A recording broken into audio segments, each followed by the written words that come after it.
Blackout at Ross-Ade Stadium in West Lafayette, Indiana. The years that Purdue has beaten Notre Dame have almost always led to successful seasons and bowl games. They hope for more tonight. Only the 6th game to be played at night here at Ross-Ade. The 81st meeting between the Boilermakers of Purdue and the Fighting Irish of Notre Dame coming up.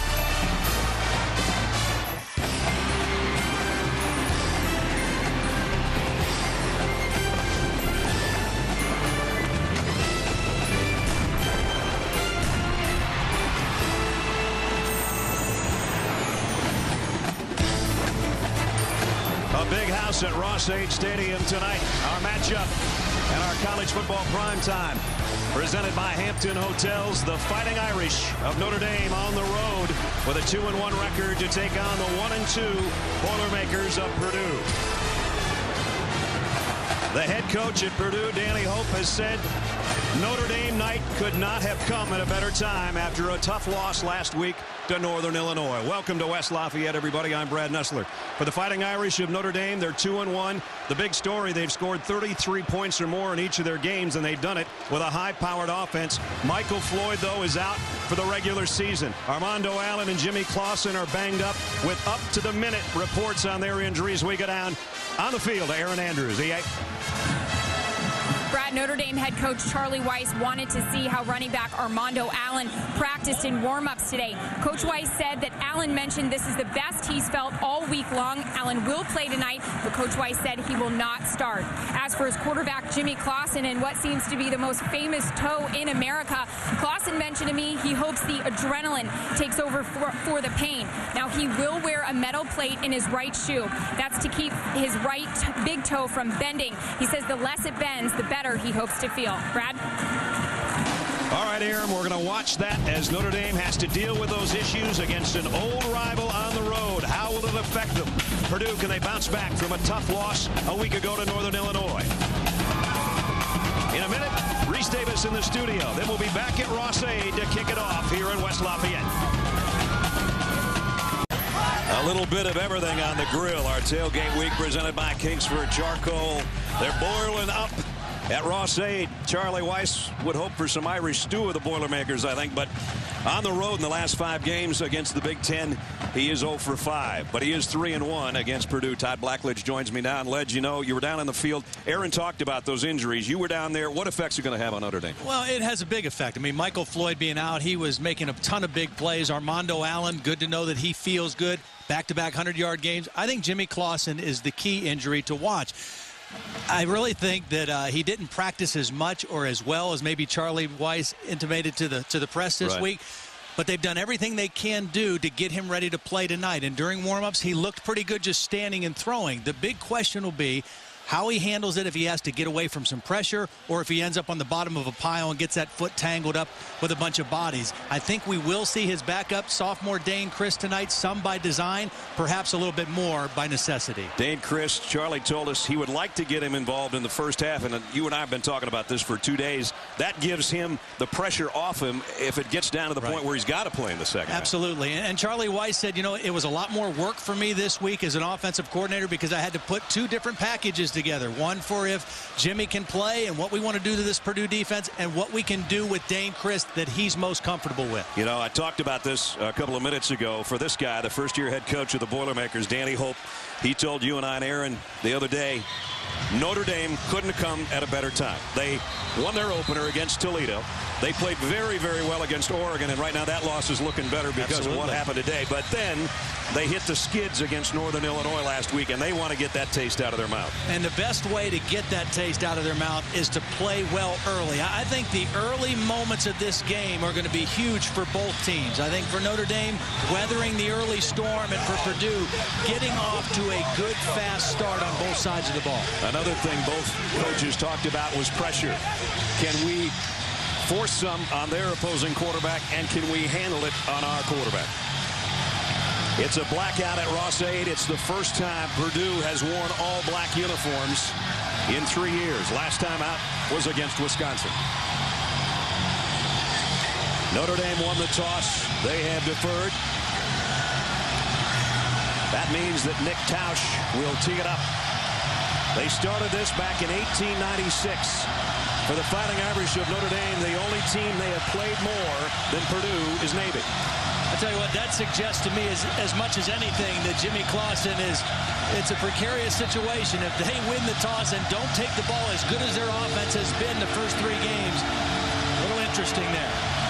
What a nice field. Night game at Ross-Ade. It doesn't happen often.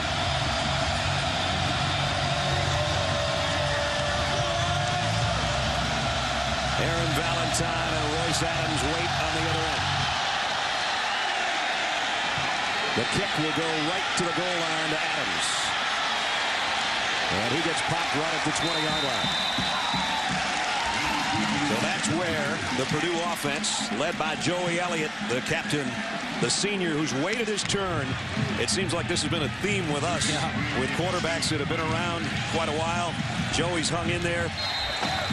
Played behind Painter, who put up big yardage and is now a member of the Indianapolis Colts. And here's Joey's turn now, the senior out of Evansville. And I like him. He can really throw the football. The ball really shoots out of his hands from the pocket. And he'll throw on first down and flips it out complete. Picked up of about 4 to Keith Smith.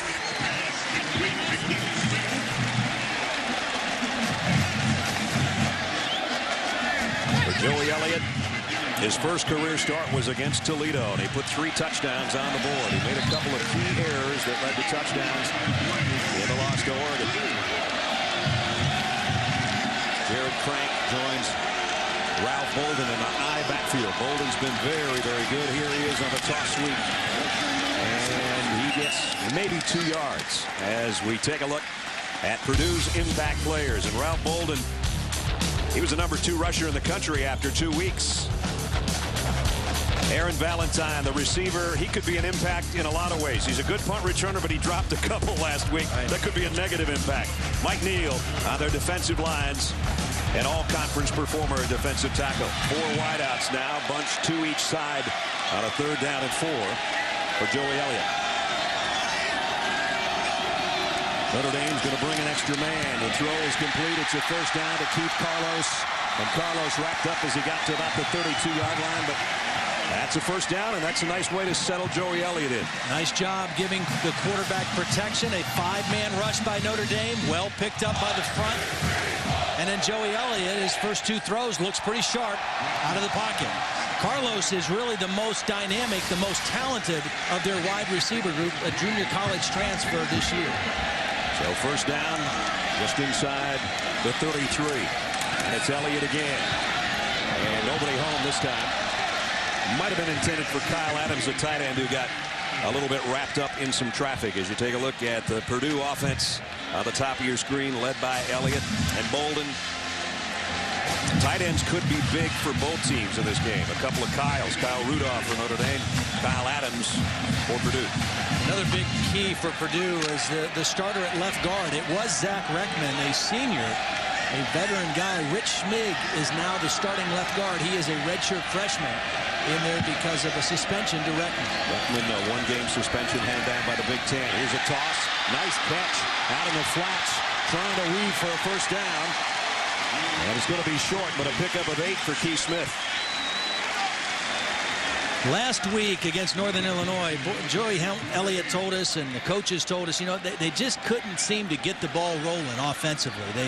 They had a couple turnovers. They couldn't get their defense off the field a couple times. They had, as you mentioned, the fumbled punts by Valentine. They just never got in a good offensive rhythm. They're off to a pretty good start right here. This will be a nice one for Bolden if they can get a first down, and he's got a whole bunch more. Bolden down to the 33-yard line. There's what they like about Ralph Bolden. 26 yards in a hurry.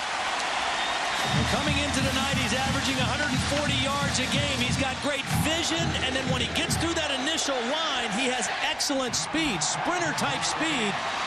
And Blanton for Notre Dame, lucky to grab a hold of him, or that would have been a touchdown for the Boilermakers. You talk about a perfect start in the opening quarter for the home team. 7th play already of the drive. And Purdue's worked it to the Notre Dame 33-yard line.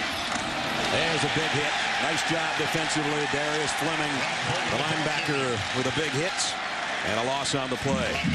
There's the Notre Dame starting defense up on top with Ryan and Williams and Johnson and Lewis Moore. The linebackers Fleming and Smith. The two Smiths. Fleming making that play. The secondary, the big guy back there, is a guy that knows how to intercept passes in Kyle McCarthy. And on second down and 13, you want to watch out if you're Joey Elliott to where number 28 might be back there. And Joey's got an empty backfield. And John Tenuta's defense probably going to bring at least one extra guy here defensively for Notre Dame. The throw is complete on a slant. And it's a first down. It might be a touchdown. It is.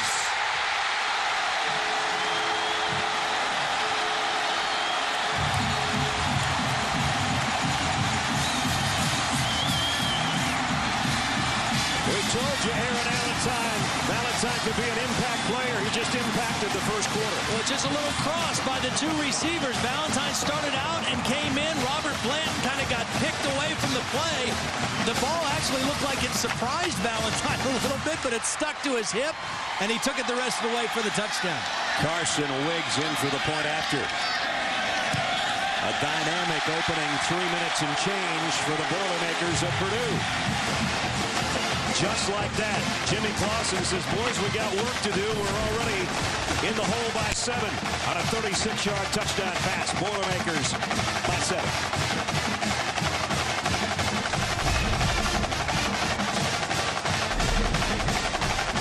I think had someone told this crowd that their team would go 80 yards in 8 plays in the opening 3 minutes for a touchdown, they would take it. There's the guy that did take it, 36 yards for the score. Valentine's second touchdown catch of the year. And now Carson Wiggs will tee it up. Barry Gallup and Theo Riddick are backbeat for Notre Dame. This will be Riddick at about the 8-yard line. Riddick's got a seam. Look out. Theo Riddick going to be dragged down by the kicker who might have saved a touchdown. Wiggs, nice job. 35-yard return. But Jimmy Clausen set to take the field. Charlie Weiss says he is the undisputed leader and a captain in only his junior year. He said Eric Olson's a captain too, but he said we took that vote in springtime. Had we waited till fall, he'd be the #1 captain on the team, regardless of position.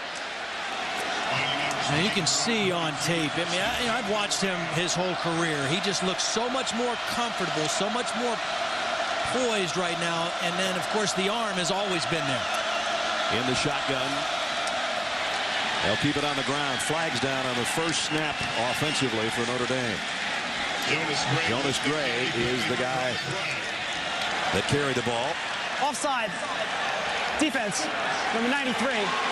5-yard penalty. First down. Let's take you back to last week. Jimmy Clausen. And here's how the injury occurred.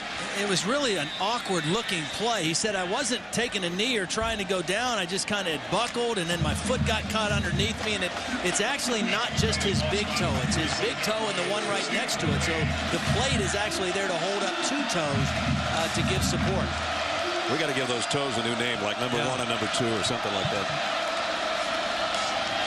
Here's the same handoff that they used on the opening play before the penalty. This one goes for 3 yards for Jonas Gray. Ryan Kerrigan made the stop. It'll bring up second down and about 2.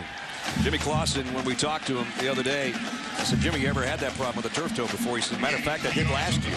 It bothered him for a good part of the second part of the season. So at least he knows how to deal with the pain, I guess, if anything.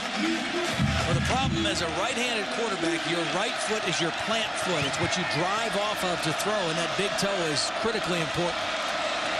Clausen wants to throw a screen and does, and it's complete. And it's a first down and all the way down inside the 40 and weaving his way to the 31-yard line is Jonas Gray. And the encouraging thing for Jimmy Clausen and for Charlie Weiss is that Jimmy was able to move a little bit. You know, he's never going to be a running quarterback or an option-type quarterback, but he's got to be able to manage the pocket and move enough. And he was able to get away from enough pressure to throw this screen to Jonas Gray. Even though it looked like he was hobbled a little bit, he still was effective in getting a good throwing lane. Gray did not play against Purdue in the game last year, and you can see a little bit of a hobble or a wobble on Clausen as he comes up under center this time. I would guess they would not put him under center very much tonight. Keep him in the shotgun. Yeah, they backed him up right after I said it. Here's Gray trying to get to the corner. Nice job defensively by Joe Holland, the outside linebacker. That's a loss of 6. You know, there's 27 kids on this Purdue team that are from the state of Indiana. So this game against Notre Dame is huge for them. I don't know that anybody takes it more seriously than that guy, Joe Holland. Both his parents, Michael and Dolores, both went to Notre Dame. His grandfather's a Notre Dame grad. He grew up a huge Notre Dame fan, but all that changed when he got a scholarship offer to come to Purdue. He has started every game of his career here in West Lafayette. And it forces second down and 17 now. Empty backfield as Clausen set to throw and fires out. And it's incomplete. Intended for Golden Tate.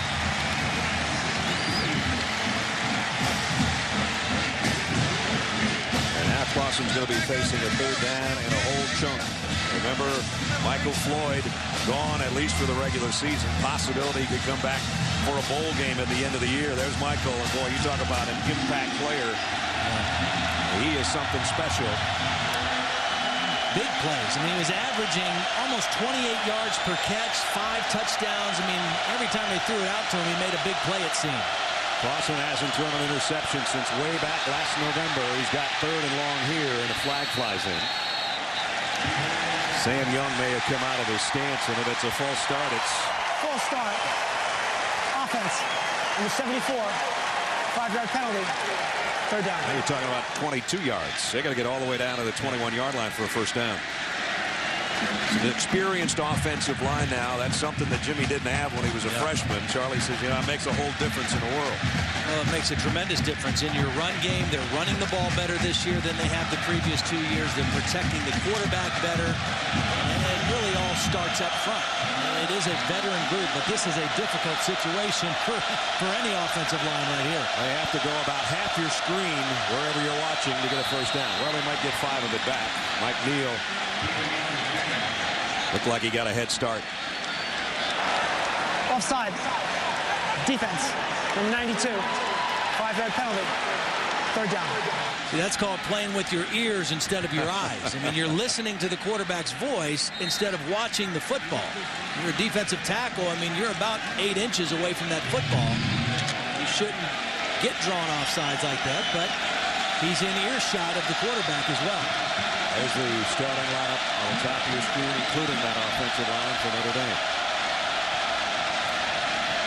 Clausen again flushed out of the pocket, throws on the run, throws a strike. Is it going to be enough for the first down? A pickup of 15, about a yard, maybe too short, I think, to Camaro. But again, the positive thing for Jimmy Clausen, he had to leave the pocket.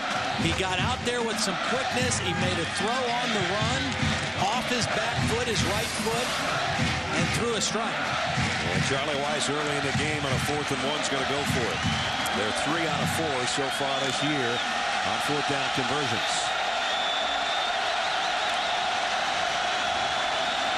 Gray in the backfield. As again, Clausen will backpedal into the shotgun.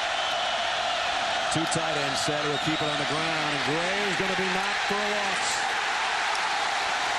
See, now this is where the injury hurts, because normally on a 4th and 1, you'd put your quarterback under the center and run the ball from an I formation or something. But because of the toe injury, they kept him in the shotgun.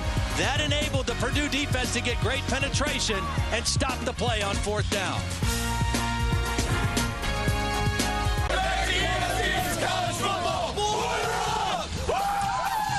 There you go, Mom and Dad. There's your tuition money at work. We drove by those guys the other night.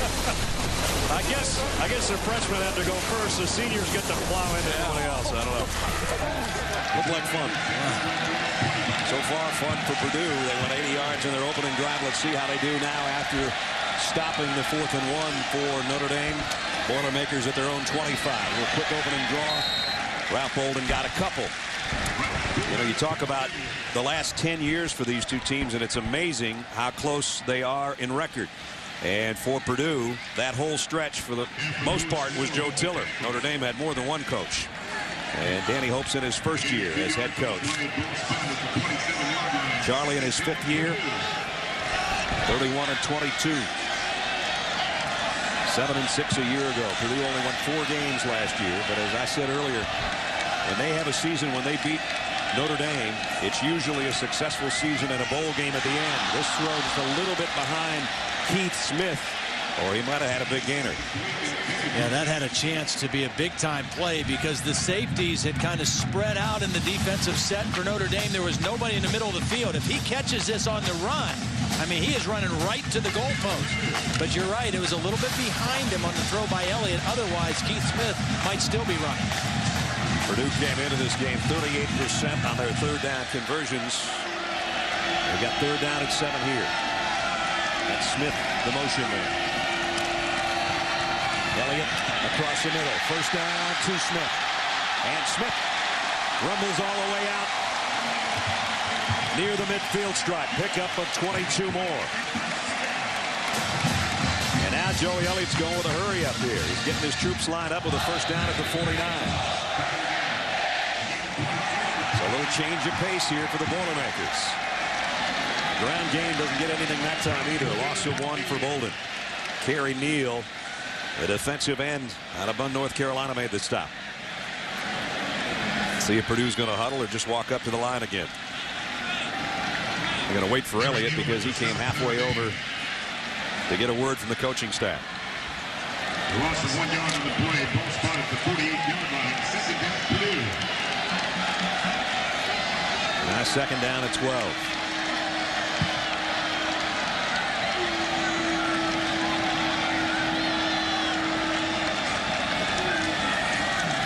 The middle comes the pressure. The pass is ricocheted off the hands of Ralph Bolden out in the flat, and it brings up 3rd down and long. Kind of interesting. John Tenuta, the defensive coordinator for Notre Dame, he has been defined his whole career by pressure and being very aggressive. So far in this possession, now he blitzed in the first possession and they went right down the field. He's just rushing 4 guys in this possession. That time they got to him without a blitz, just a 4-man rush from his defensive line, playing a little bit more coverage rather than pressure. They picked up 1/3 and long so far. Let's see if they can do it again on 3rd down at 12. Going to keep it. Got to about the 48-yard line. Picked up 4. So it's 4th down for Purdue, and they'll have to punt. Chris Summers will come out to punt, averaging just under 45 yards a kick. And Golden Tate, you've got to be careful on the other end as the punt return man. There he is, number 23.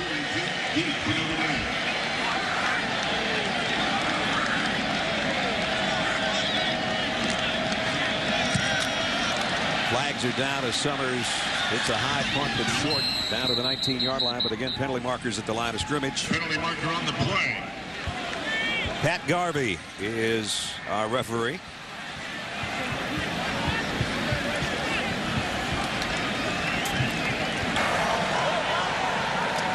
Illegal formation. Kicking team. 5-yard penalty. Be added to the end of the run. More than 4 men in the offensive backfield. 1st down. So they'll tack 5 on and give Notre Dame a little better field position. Gives us a chance to head to Reese Davis in the studio. Reese. 29 yards in the whole game last year. Here's Notre Dame getting set to throw and coming off to his secondary receiver, and it's Gray down the sideline. Nice job by Jimmy Clausen. Yep. And this is one of the things Charlie Weis said is different about Jimmy Clausen this year. He's not trying to make every play a big play down the field. Now watch, he's reading downfield. He's looking deep. It's not there. So he takes what the defense gives him in the outlet throw. But this little throw turns into a nice gain because Jonas Gray is able to break a tackle. That's just a quarterback that is playing more under control than at any point in his career. Jonas Gray has done a great job filling in for the injured Armando Allen so far here in the first quarter. 1st down for the Irish. Their own 47. Flags again. Kyle Rudolph might have had the quick jump. Offense, number 9. 5-yard penalty. First down. We mentioned the development of Jimmy Clausen. I saw this play on tape last week against Michigan State. Watch Clausen step up in the pocket, but then he remembers he's got his tight end Kyle Rudolph out in the flat and just flings it out there. It's a guy who's playing with great awareness right now. A lot of quarterbacks would take this and run automatically. He knew where the line of scrimmage was, he knew where his outlet receiver was, and he turned it into a big-time play just by instinct and awareness. The one he had to Gray was good for 23. Now he's going deep, and his receiver broke off the pattern. Golden Tate ran it out, and Jimmy threw that one about 50 yards downfield. The critical thing now for Notre Dame, with the absence of Michael Floyd, is who else is going to emerge on the other side of Golden Tate. Because if they don't have a real definite threat on the other side, then teams are just going to roll their coverages to Golden Tate. They're going to take him away. They've got to have a threat on both sides of the formation. One of the guys I think could do it is a freshman, number 11, and he's in there. Shaq Evans, he's up to the top of your screen. He's got great speed. And again, throwing on the run and completing it to midfield to Golden Tate. Jimmy Clausen with the throw that's complete. It's going to bring up third down and about 6.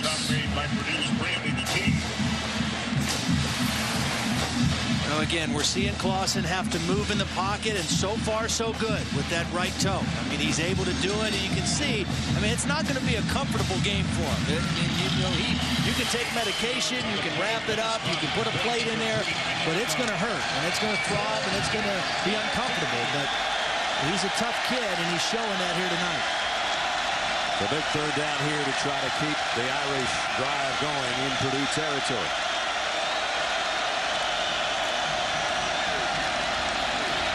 Clausen again goes deep on the sideline. Almost caught by Golden Tate, and a flag is down. Pass is incomplete. David Pender, one of the top players in the Big Ten. Pass interference. Defense, number 9. 15-yard penalty. Automatic. I was going to say one of the tops in the Big Ten at breaking up passes. This time played through the receiver trying to break this one up. Well, this is something that Notre Dame does as well as anybody in the country right now. Take their shots deep down the field. Again, with Golden Tate and Michael Floyd, 2 big, physical, fast receivers. That has been something that they have just done all 3 of their games, and now they take their first shot in the 4th game, and they get the penalty. Well, you go back to that Nevada game, it seemed like every time you and I saw a highlight, it was Clausen going to Floyd for about a mile. Gray inside handoff down to the 30-yard line, picked up 4. Bill Holland again in on the stop. I think one of the reasons Notre Dame does that so much is because their receivers, and again, Floyd out now, but with Tate and Floyd, not only did they have the speed to run by corners if they settled, but they're also physical guys that could go up and fight for the football if it was kind of a jump ball type situation. And Golden Tate's a physical guy, was a running back that they converted to wide receiver. Michael Floyd was 6'3", 220, 225 pounds. So give him a chance to make plays. Again, Paris and Evans in there as extra wide receivers. Quick throw, incomplete, intended for Tate. Coverage this time, Brandon King, who missed the last couple of games for Purdue with a deep thigh bruise, and they need him back here. He's a veteran defender, a senior out of Warner Robins, Georgia. So again, third down. One guy I would expect to see Jimmy Clausen look to here soon would be his tight end, Kyle Rudolph. He's trying to throw it outside a lot. Rudolph is a matchup problem for any defense. He is a big physical tight end at 6'6", 260. You saw him come right at you on that last shot, number 9 on the right side. On third down at 6. Clausen steps up in the pocket. Whoops.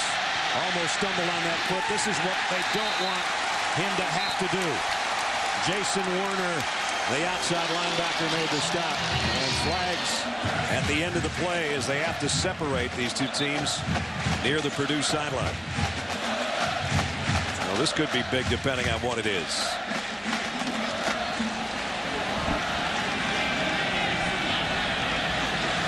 Yeah, you're right. That's not the kind of play you want Jimmy Clausen to have to make. First, he kind of stumbled just trying to get out of the pocket. And then You saw the tackle and his legs getting wrapped up at the end of the play. I mean, it's nothing dirty, nothing wrong. No. You're going to play hard, but that's always a risk. After the end of the play was over, personal foul, taunting, defense, number 92. 15-yard penalty, automatic, first down. Oh, boy, that a killer. Well, Mike Neal, number 92, you'll see him on the rush. Doesn't get to Clausen and then chases the play. Werner makes a great play right there. And there's the taunt. You saw number 92 come up and give Clausen an earful. And that's not what your defensive captain's supposed to do. No, that's a gift for Notre Dame. Sure is. And then coming into the game, Purdue, one of the least penalized teams in all of college football. Only 11 penalties coming into the game. This is the third time tonight. On third down, they've been penalized. They're killing themselves right now. So now Notre Dame in the red zone at the 16-yard line. Flags again down. Clausen to the corner. Touchdown. Golden Tate. But again, a penalty marker down. I think it's coming back by the reaction of the crowd. Here's the call. Legal formation. Offense. 32. First down.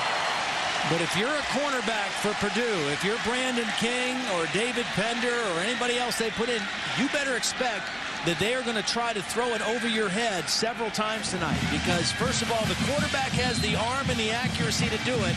And these wideouts are physical, and they know how to go up and catch the ball in traffic at the height of their jump. So they'll have to try to do it all over again. Notre Dame. All three of their penalties on the offense. For 15 yards, that one cost them a touchdown. Two tight ends for Clausen. Gray, inside handoff, broke one tackle. And now wrapped up by the black-clad defense of Purdue. You know, Aaron reported before the game as far as Armando Allen's status was that he felt good, the best he felt all week. He was going to play but not start. We have not seen him yet. I mean, he's over there with a ball cap on, not a football helmet. That's not an encouraging sign. This guy has had back-to-back 100-yard games. He's played exceptionally well in the early part of this season. He's a great receiver. He even threw a touchdown pass this year already. So right now they got a freshman in there, and Theo Riddick in the backfield with Jimmy Clausen. 8th play of the Notre Dame drive, 2nd down and 10. Clausen fires, overshot his intended receiver. Duval Camara is back there. 2 guys in the vicinity defensively for Purdue.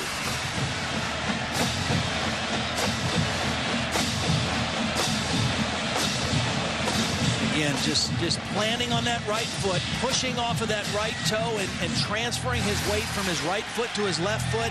It's just kind of awkward for him right now. Now, he has a good enough arm that he doesn't have to get his body into it all the time. But in terms of being accurate and consistent, it's tough when you only have one good wheel. Notre Dame with a big 3rd down when we come back. 2:32 remaining first quarter. Purdue leading by a touchdown. Oh, wicked hit. Thanks, Reese, for the update. 3rd down and 10 here for Notre Dame.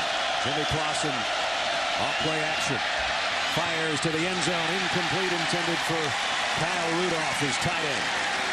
Nice job by the middle linebacker, Chris Carlino, number 47, who was in underneath coverage, underneath Rudolph. All he's got to do is just stay in his hip pocket. Don't go for the fake. Stay there and make Clausen have to make a perfect throw over his head. Nice job by the middle linebacker. So Nick Tausch will come out to attempt the field goal to try to put Notre Dame on the board. A 34-yard attempt. He's 4 out of 5 so far in the year.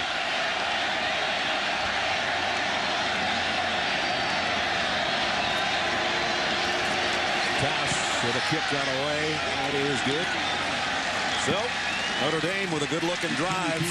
They were helped by the taunting penalty, or they might have had to give it up a lot earlier, but they get the field goal from Tausch. Well, whether you're living in the Chicagoland area or if you're Hart never left the city. You can log on to ESPNChicago.com for local coverage of the Bears, Bulls, Cubs, Sox, Blackhawks, plus all the area's college football, including Notre Dame right here, Northwestern and Illinois.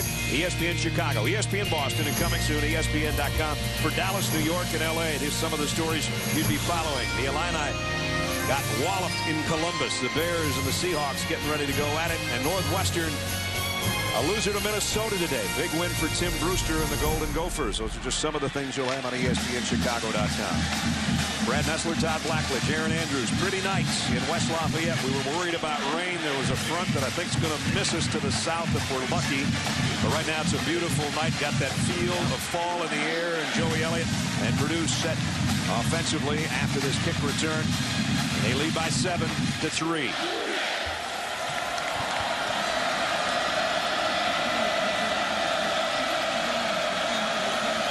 There's a 60-yard drive and 10 plays to get the field goal for Notre Dame.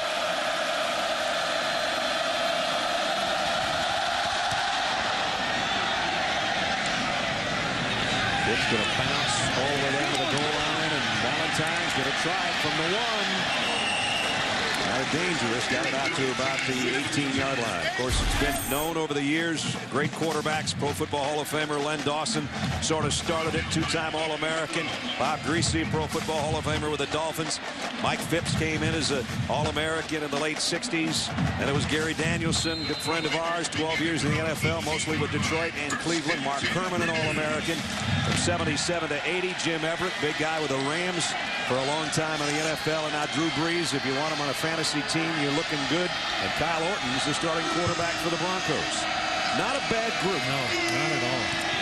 And here's the newest, Joey Elliott. He's only got 1 year to play. I don't think he'll end up in that cradle, but he's doing a nice job in the first quarter. Well, and the guy that he backed up for the last couple of years, Curtis Painter, is the #3 quarterback with the Indianapolis Colts right now. And we asked Joey, do you still talk to him? How's he doing? He says, man, he's living the dream. Living the dream. He's living the dream. He's talking to him every day. Yeah.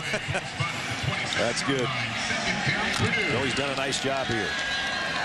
Waited his turn. Another one of the Evansville guys, as Bob Greasy was. Here's a handoff, first down, and Bolden almost broke it. Jason Taylor. That time. Pick up a 9. I like Elliott. I mean, I like his demeanor. He's got the arm to make all the throws, but just in visiting with him, he's the son of a coach. His dad was a coach. This is a picture from the Manning Passing Academy. Of course, a great camp for young quarterbacks that Peyton and Eli and Archie Manning run every year down in Louisiana. And you see Joey Elliott there with a couple other big-time quarterbacks down there as counselors. No kidding. All of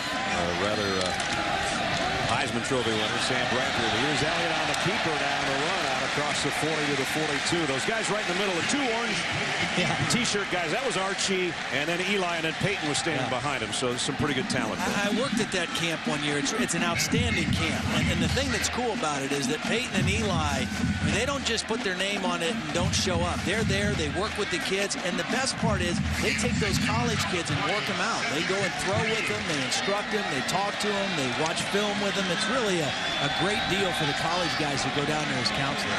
Second down at 4 for Elliott and the Boilermakers. Here comes a blitz this time, and it paid off. The run blitz dialed up by Tenuta. And I don't know where they're going to mark this one. He's going to land back at about the 26-yard line. It's going to be a loss of roughly 3. Fleming and Smith, the two linebackers there to make the stop.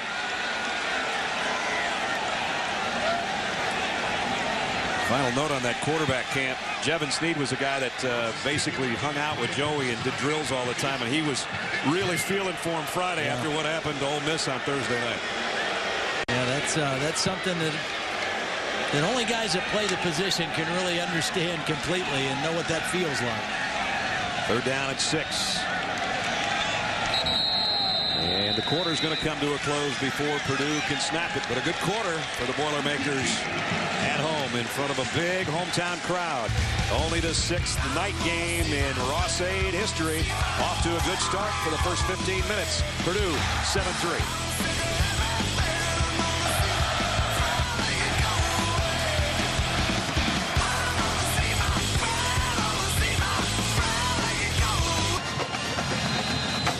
College football primetime presented by Hampton Hotels. Purdue leading Tailgate Week presented by Kingsford Charcoal. And right now, Purdue's got a big third down here with the lead as we start the second quarter. Brad Nessler, Todd Blackledge, and Aaron Andrews and our ESPN crew with you at West Lafayette.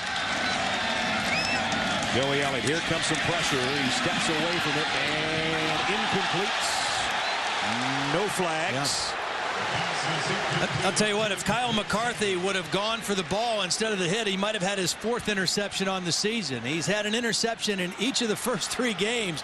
He timed it just right, but he was going for the hit instead of the interception, and he forces the 4th down. It goes back to last year. He's had an interception in 5 straight games if you go back to last season, which is pretty phenomenal. Chris Summers to punt. End over end punt. Fair catch taken on his knees at about the 28-yard line by Golden Tate. This was right before the end of the quarter, or at the end of the quarter. Charlie Weiss talking things over with Jimmy Clausen. Does that mean a different quarterback? Yes, it does for right now. Yeah, well, and we said we expected to see Dane Christ. I mean, they wanted to play him and get him into the ball game by design. The question will be, how long will they play him, or how much will they play him? Now, he's got a great arm. He's got the ability to make all the plays that Jimmy Clausen can make. He just doesn't have the experience to read the whole field and have the whole offensive package that they have with Clausen. As you saw, another California kid. And here he is, running it for about 15 yards. Brandon King ran him out of bounds. He's a big guy. And you see Clausen with a big smile. He's like, that's it, partner. 6'4", 235-pounder. And really a nice call. First play, let him run, show that, hey, the quarterback we have in now, Purdue, is a little different cat. He's got a little more mobility. He doesn't have a bad toe, so you're going to have to defend a few different things in this offensive package. Got it out to the 43-yard line, in fact. Both teams with 5 first downs. Here's the end around the Golden Tate. That one kind of took a while to develop or something. Didn't look as smooth, but you can see the package for Dane Christ is much different than Jimmy Clausen. It's almost, those first 2 plays were almost like a wildcat formation type offense with a starting quarterback. Now 2 tight ends come in there to help the cause on second down at 6 in the opening minute of the second quarter. See, Notre Dame ran some wildcat, but they did it with Armando Allen. Right. And Armando Allen has yet to step on the field tonight for Notre Dame. So Chris now in an empty backfield. Tate comes the other way, and now Chris wants to throw. And does, and in and out of the hands of his intended receiver. And that was a pretty good throw. Probably a pass that should have been caught. Again, this year, you talk about the Notre Dame offense, and that guy's not in there. That guy's not in there. That guy's out for the regular season. That leaves Golden Tate as the big playman that's still on the field. And it makes a difference. I mean, Notre Dame has been so efficient offensively in the first quarter of their first 3 games, virtually unstoppable. But a different story tonight against Purdue. And here's a Notre Dame quarterback under center, something we haven't seen much of. And it's a draw play.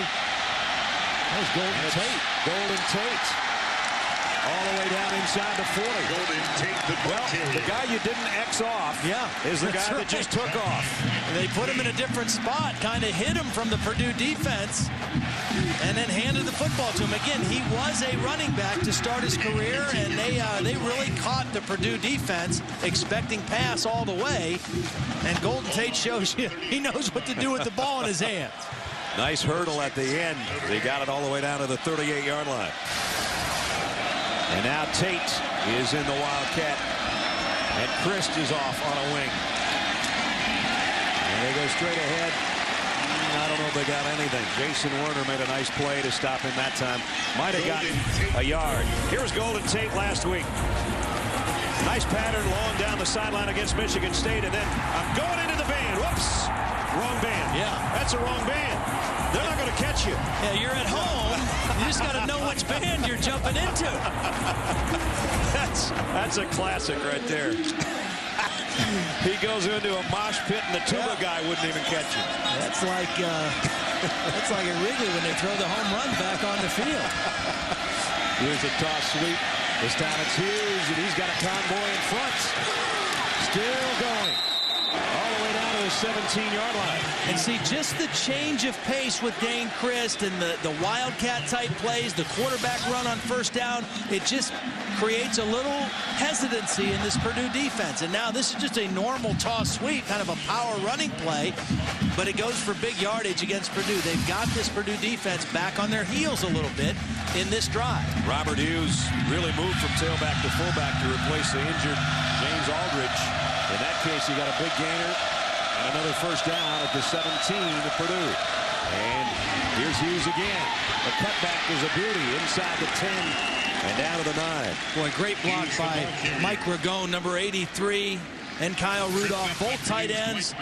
Watch this block on the end. Both tight ends secure the edge for Hughes, and then he turns it up right in between them. I mean, those are two outstanding players. Ragone really came into Notre Dame a highly touted, highly recruited guy, but knee injuries have really kept him off the field. Good looking drive, a different looking drive for Notre Dame. 6 runs, the one pass that should have probably been caught, but they've been doing this with power and misdirection, some end arounds and some wildcat. And now a straight handoff and a first down, almost to the goal line. Goes Robert Hughes. He got it to the 2 where it's first and goal.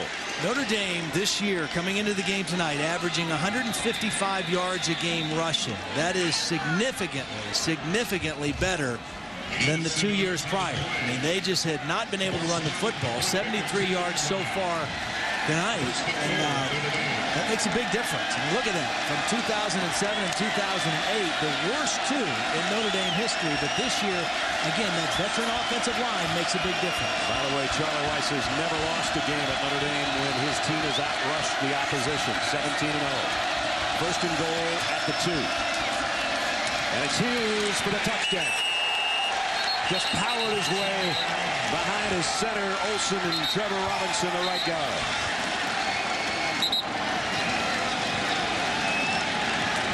That's just plain smash mouth there for most of that drive.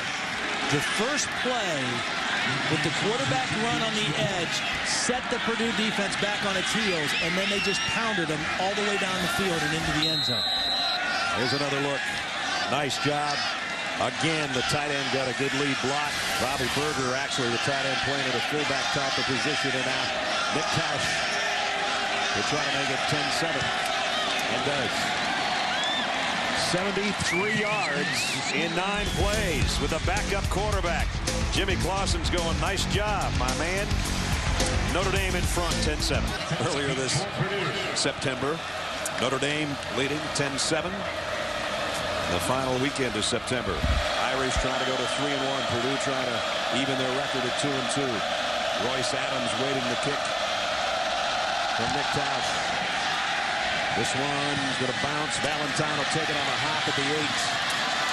Valentine trying to cut it outside. They're going to stretch it out, Notre Dame is, and knock him out of bounds before he can get to the 20. And we're talking about Monday Night Football. Speaking of, with a flag down. 3, actually, all thrown in the same area.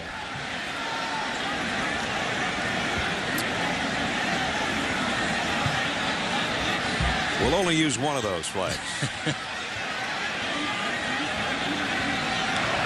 After the play was over, personal foul, late hit, receiving team, on the 24, half the distance to the goal line. Boy, I thought it was going to go the other way. And as it is, it puts Purdue in a big-time hole. Let's take another look. I don't think it was over there by the tackle. I think it was somewhere else on the field, because where the flags were thrown was away from where the ball was. There's only one Purdue guy there, so it couldn't have been on him. But the bottom line, another very dumb penalty by Purdue, a team that had not been penalized very much in their first 3 games, trying to play with emotion, trying to be aggressive. 6 penalties, you can't do that and win games. And start inside your own 10-yard line. Elliott sprints out to throw and completes it to Smith. So Keith Smith has got it out for first down as we go out to Reese Davis. Reese. That last hit we saw make anybody yell. He already wasn't doing well, as Reese said, and of course he and some of his teammates came separately to that game on a chartered flights. because of the illness that Florida's had its team for much of the week. So they're trying to get healthy and winning the game big, but their Superman-type quarterback, you can't take hits like that and always get up. Purdue's mixed it up pretty well. 99 yards passing so far for Joey Elliott here in the second quarter. He's got second down and 11. You look behind it. Bolden with him in the backfield. He's going to swing it out to Bolden. Made a man miss. Nice move out there on the corner. That's what they like about this guy. Ralph Bolden picked up about 6. Well, Purdue has been known to sling it around the field a little bit. This time a year ago, they were throwing more than they are right now, about 59% of the time. This year, it's about half and half. Under the new head coach, Danny Hope, former offensive line coach with Joe Tiller. He was with Joe before becoming Eastern Kentucky's head coach and then coming back as the coach in waiting a couple of years ago. And trust me, being the son of an offensive line coach, they prefer running more than throwing. I can guarantee you that. Third down and 5. Elliott got away from 1 and 2. Flags are down, though, as he sends this one down the sideline. Probably going to have a holding call after all of that time spent in the backfield. Holding. Offense. Number 23. 10-yard penalty. Still third down. That penalty be declined. So Notre Dame will decline the penalty and force the punts. It'll be 4th down and 5. There's good coverage downfield, and Notre Dame has been rushing more on the early downs, and on third down they've been bringing a little extra pressure. That time they brought a blitz, and Ralph Bolden, trying to pick up the blitz, got caught for the holding. So Summers to punt, and Golden Tate again back deep. As we said, could be a dangerous return man, but he's had the fair catch these punts so far. It's going to be a good spot for Notre Dame to start with whichever quarterback we're going to see. Jimmy Clausen doesn't have his helmet on. His team's got the lead, though, by 3.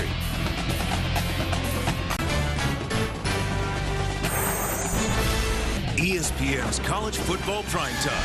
Brought to you by Kingsford Charcoal, proud sponsor of ESPN Tailgate Week. And Hyundai Assurance, a little certainty in uncertain times. Find out more at Hyundai.com. Back at Ross 8, Brad Nessler, Todd Blackley, Jaron Andrews, and a special guest that's going to join us in a minute. Our Tailgate Week presented by Kingsford Charcoal. Right now, Notre Dame with a 3-point lead, and they've got the ball at their own 38-yard line. Back in they're going to go Wildcat again. And on a run across the 40 to the 41-yard line. So Golden Tate on the carry again. We've got a Who Am I for you. Played the CFL. Started my career, the alma mater, Montana State. Led Purdue to 10 bowl games and 87 wins. The winningest coach in Purdue Boilermaker history. Joe Tiller, now retired. I don't know that he's necessarily away from football because he's back here and he's going to join us in the booth here in a second. Second down and 7.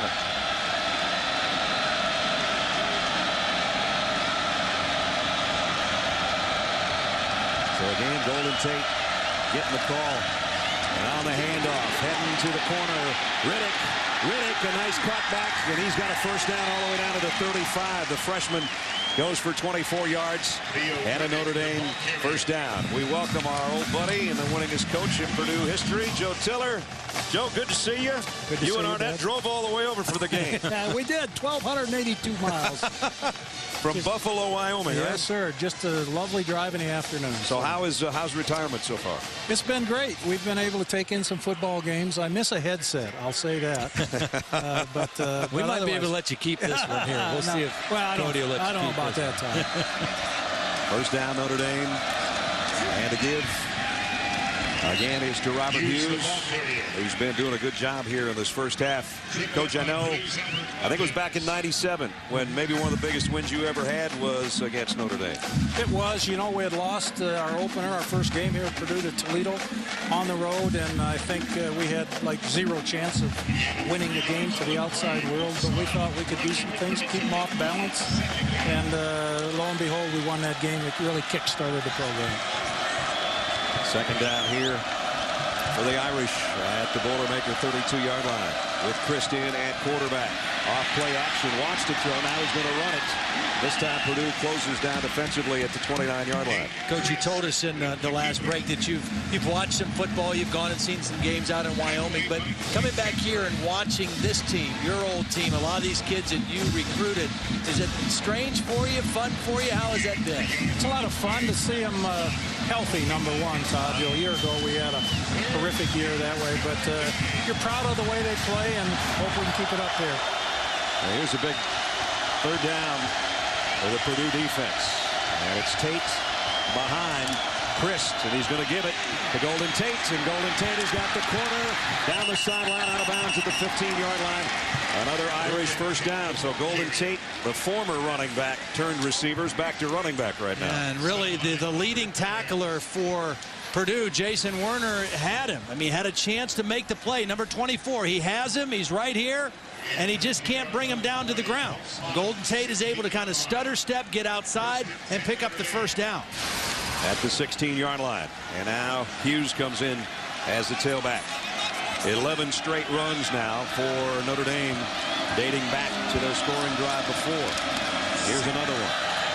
Hughes, a group in front. Purdue's going to close this one down, though, as he only got about 2 yards. Joe, when you came in here, you changed the whole culture of Purdue.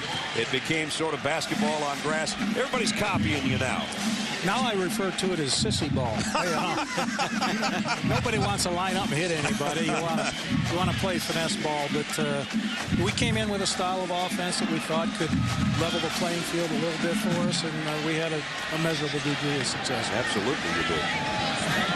Notre Dame's play selection 12 straight times on the ground. Let's see if they continue that. They should, I would imagine, with Tate. And that Wildcat set. And going to try to cut it outside. Holland chasing him. Can't get him, and he's gone. Touchdown. Just too much speed on the corner. Holland, the outside linebacker, couldn't quite contain it, and it's a 14-yard touchdown. I don't know if I should be talking now. Go ahead. I made the comment to Morgan Burke downstairs, the athletic director for Purdue. I said, Jimmy Clausen's not going to make it through the game. And that might be the worst thing that happened to us because they're going to run the ball. They're not going to throw the ball as much when Clausen's in there. And obviously, they found something they like. And sure enough, 14 runs later, they got another touchdown and trying to add on to make it a 10-point lead. The extra point is up and good. So the scoring drive goes 62 yards in 7 plays. And Golden Tate looking golden as both a running back and a quasi-quarterback for Notre Dame. Well, Golden Tate does a nice job of setting up the blocks, but the guy he faked it to, Theo Riddick, gets the key block. He just gets enough of the cornerback, David Pender, to get Golden Tate to the corner. Watch, he fakes it and then sets up this last block right here by Theo Riddick. And then the speed of Golden Tate able to get it to the pylon for the touchdown. You know, we mentioned Armando Allen out. He was the Wildcat back. They had 9 snaps of Wildcat last week in their win against Michigan State. And Armando Allen ran a touchdown and threw one. Golden Tate, the Wildcat guy this week, and doing a pretty nice job of it as well. What do you think of that type of offense? I mean, that's become one of the... Well, that's my style of football, Todd. The same thing you played at Penn State, right? Not at all. But, not at all. We're high formation all the way. I really think that's the next page of this spread stuff. Yeah. I think a running quarterback, you know, with what Rich Rodriguez has done, but a multiple number of coaches around the country now have picked that up, you know, and I think that added dimension of that athlete back in that extra athlete back in the backfield is the next step. Michigan survived again today with their freshman quarterback Valentine from the 5, and flags fly in. 17 unanswered Notre Dame points, and the penalty on the kick return could set Purdue in a little bit of a hole again. During the return, holding on the return team, number 3, 10-yard penalty. First down. That's going to put Purdue inside its own 10 probably. Let's check in right now with Reese Davis. Reese? Miami found that out today. Here's Purdue. The throw completes Out to the 19-yard line, pickup of about 5 to the tight end, Kyle Adams. I was going to ask you, Joe, do you have Drew Brees on your fantasy team? Well, I don't play that fantasy stuff. You know, I kind of like the real stuff. But Drew's having a great year again. You know, really most accurate passer I've ever been around in all my years of coaching, and a great young guy. I know you're proud of all your former players, and you said you've been picking some games out here and there, or the pros. As here, the pass is complete again to the tight end. It's going to be good enough for a first down after the 26-yard line, and a first down. Well, you talk about Drew Brees. How about 99? I think you probably remember this one, Joe. Drew was just a little bit warm. 24 out of 40, not including the touchdown run. 317 yards. Nice pump fake. And the throw to the corner for the touchdown, and Purdue wins 26-22. Not a bad day, huh? He had a lot of good days for us. That was good for me. Here's first down for Joey Elliott. Rolling and trying to throw this one on the near sideline.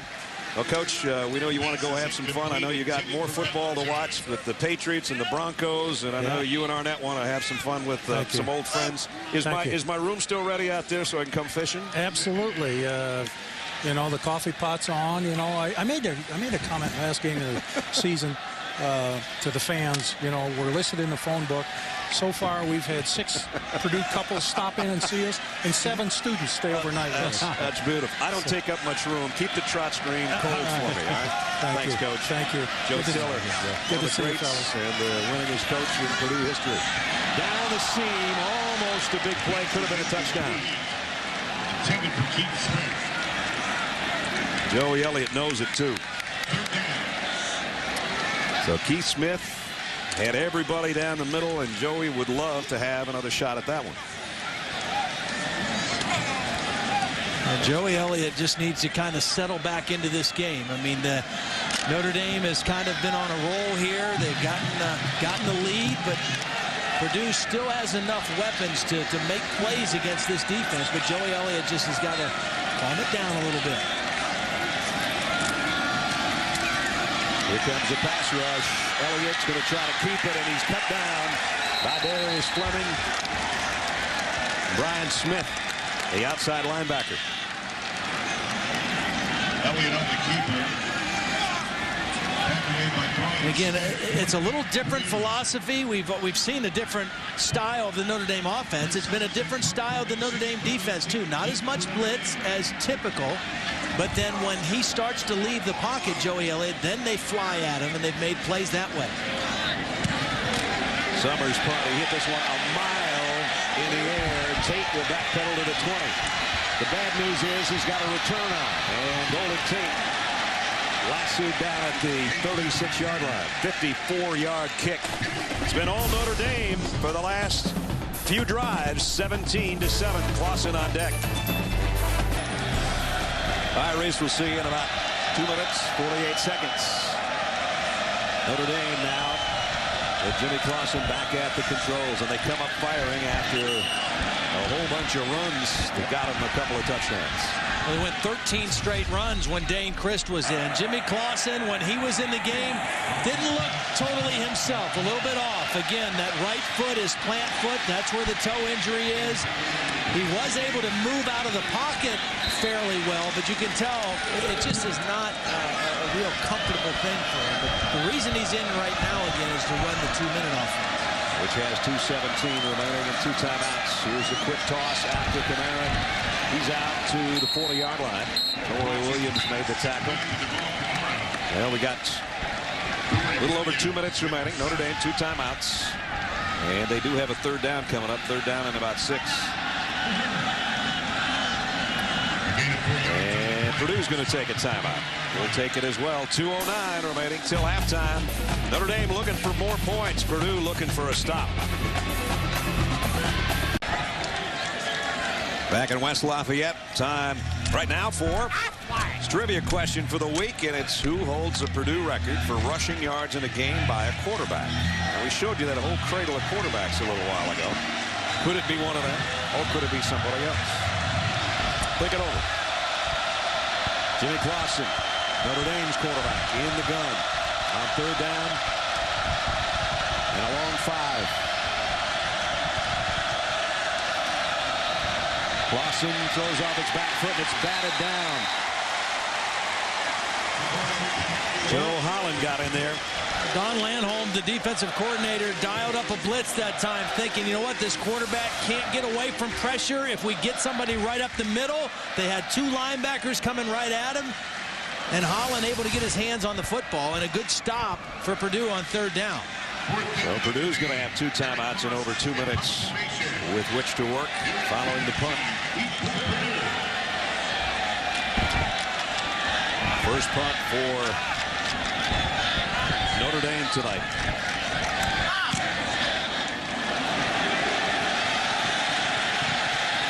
Short and taken on a hop at the 30 by Valentine. Valentine all the way to the 42-yard line. You know, you can tell that this guy wants to make plays. I mean, that's part of why he had the fumbles last week after the 62-yard return for a touchdown. But this is such a heads-up play on the short kick. Everybody from Notre Dame's assuming that he's just going to let it bounce because it was short. He catches it on the run and advances the football well up the field. 32-yard punt and a 30-yard return.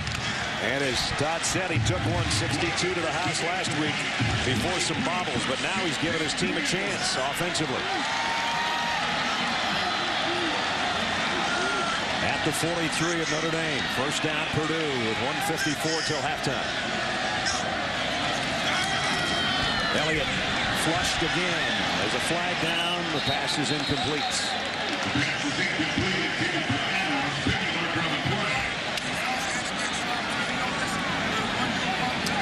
Pressure coming from Ethan Johnson that time. Holding.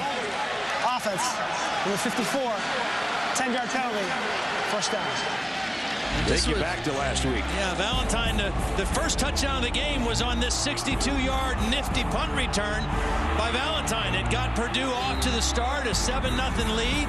But the next 2 punts that he had come to him, he dropped and gave Northern Illinois the football in Purdue territory. He ultimately, Danny Hope took him out for the rest of the game as a punt returner, but he's back in there again tonight. I told you earlier, impact player one way or the other. So far it's been positive tonight. Elliott throws on the run and throws a strike to Keith Smith. One thing I think Purdue needs to try to do, maybe in this drive and for sure in the second half, is they need to try to throw the ball down the field and stretch this Notre Dame defense a little bit. Everything is kind of short, crossing, intermediate stuff, and it feels like the Notre Dame defense is really kind of just sitting on the routes. I think they got to try to get somebody behind the defense and at least try to threaten down the field. Second down and 7. That's Smith in motion. Elliott draw play to Bolden. And Bolden got about 5 to the 36, but we're down to 1:36 remaining in the half. Again, Purdue, as you see up there on the top of your screen, 2 timeouts. Purdue's got an excellent field goal kicker that has long range in his leg, but they would like to keep this going and maybe get a touchdown. Smith goes way out to the top of your screen.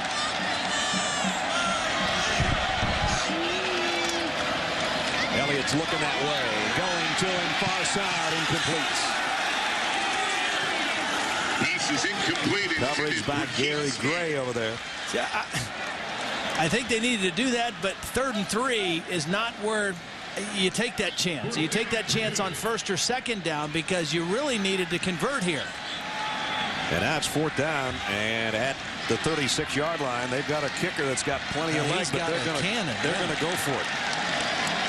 Well, this is something Joe Tiller probably do. And Danny Hope says, I'm going to hope for this 3 yards. Unless they try to draw him offside. Nope, they're going to take the snap. Elliott over the middle and incomplete. Well, they blew an opportunity there to at least get an attempt at 3 points. He was open. Oh, he was wide open because it looked like he was going to block, and then they slipped Bolden out, and the ball was kind of thrown on his back shoulder. I mean, this was a perfectly designed play because Notre Dame blitzed the linebacker, assuming Bolden was staying in the block, so there was nobody there to pick him up. But it was not a good throw by Joey Elliott. So wasted opportunity, without a doubt, for Purdue. with 1:03 remaining. Jimmy Clausen at quarterback again.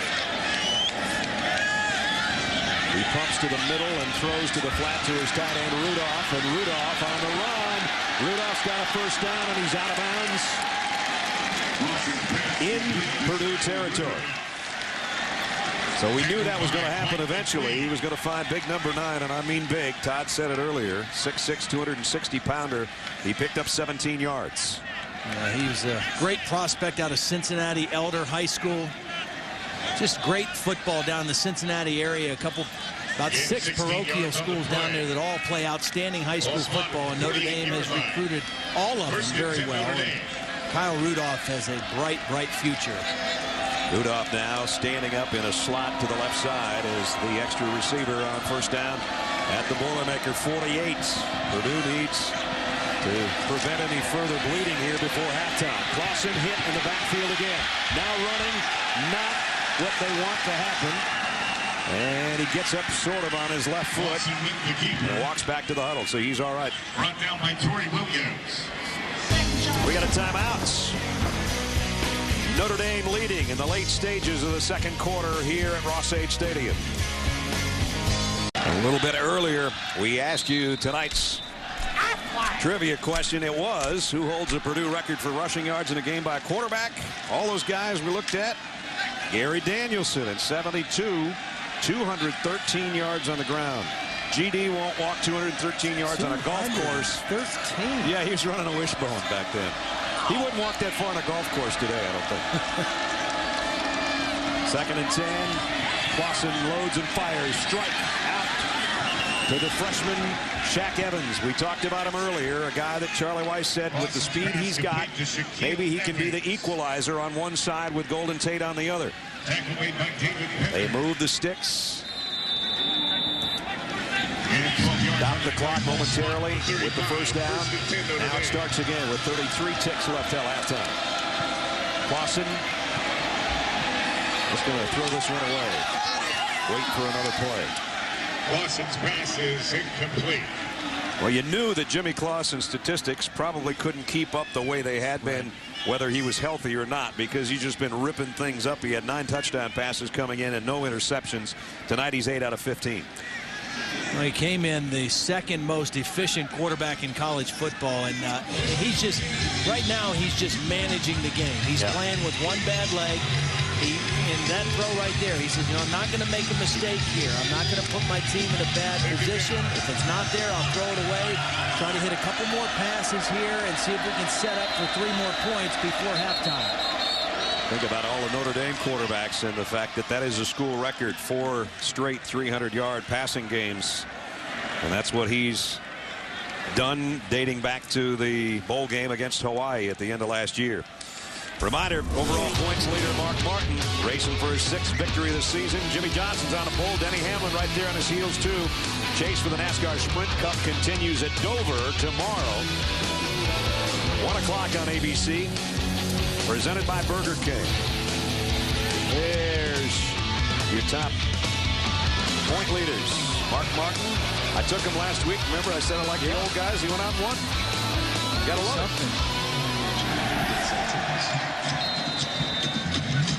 Here we've got 24 seconds remaining in the first half. Notre Dame by 10, 17 unanswered points.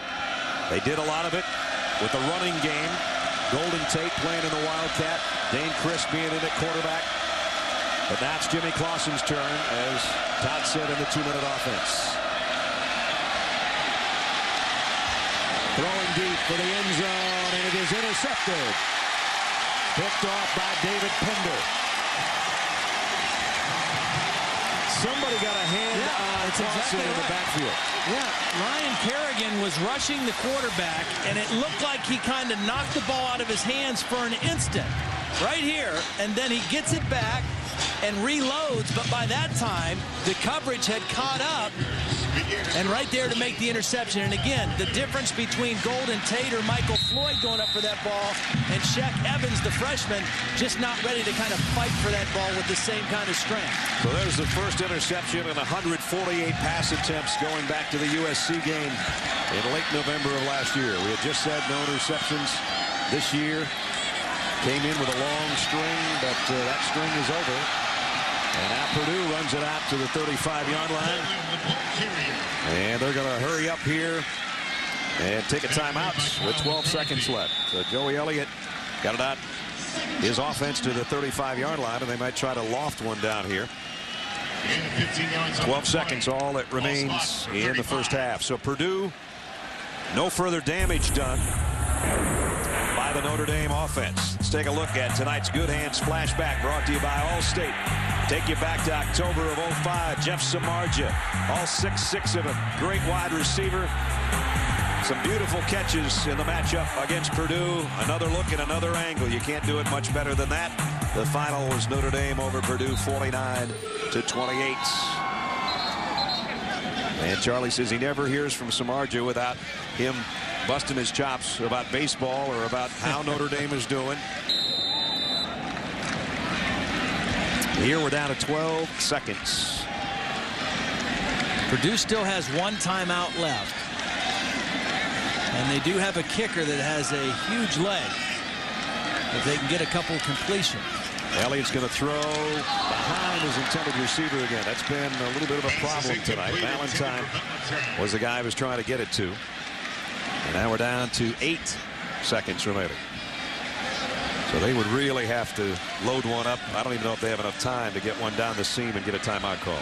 Well, the good news for Purdue is last week they were down 21-7 at halftime to Northern Illinois, and they weren't quite sure how to handle it. Well, they've been through that now. So you hope from a maturity standpoint, and Joey Elliott, they can go in and regroup at halftime and realize that this game is still very much in reach. Down 10 to Notre Dame, knowing that Jimmy Clausen is not 100%.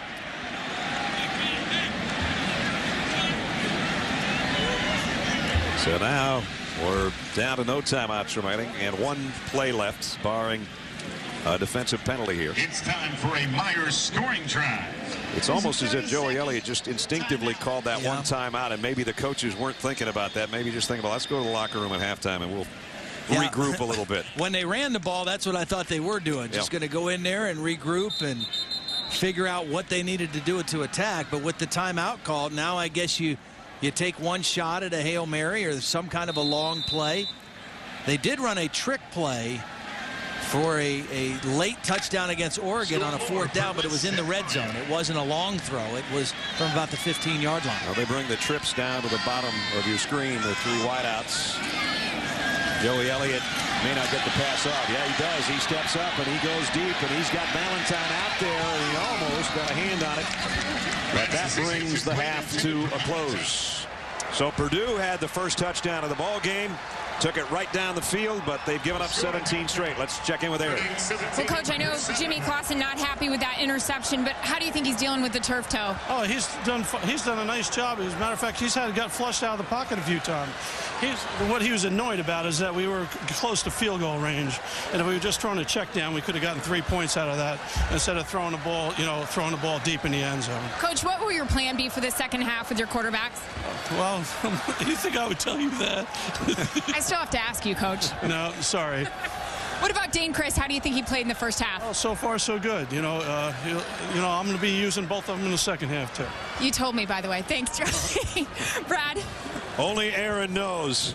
Coming up, it's a halftime report brought to you by Wendy's. Reese, Mark, and the guys with all the scores and highlights up next.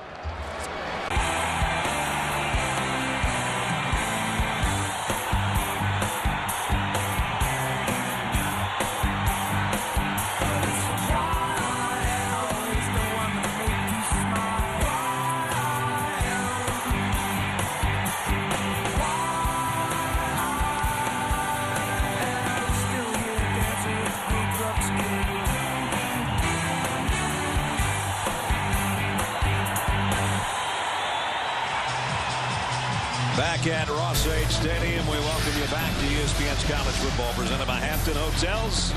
Fighting Irish of Notre Dame leading the Boilermakers of Purdue 17-7 as we head into the third quarter. With Todd Blackledge and Aaron Andrews, I'm Brad Nessler. Notre Dame gets the ball first after deferring on the coin toss in the first half. So Carson Wiggs to kick. Barry Gallup and Theo Riddick are back deep for the Fighting Irish. And the kick will go down to the 5-yard line to Riddick. Riddick hit at the 20 and cartwheels his way out to about the 22-yard line. So that is where Notre Dame's going to go to work.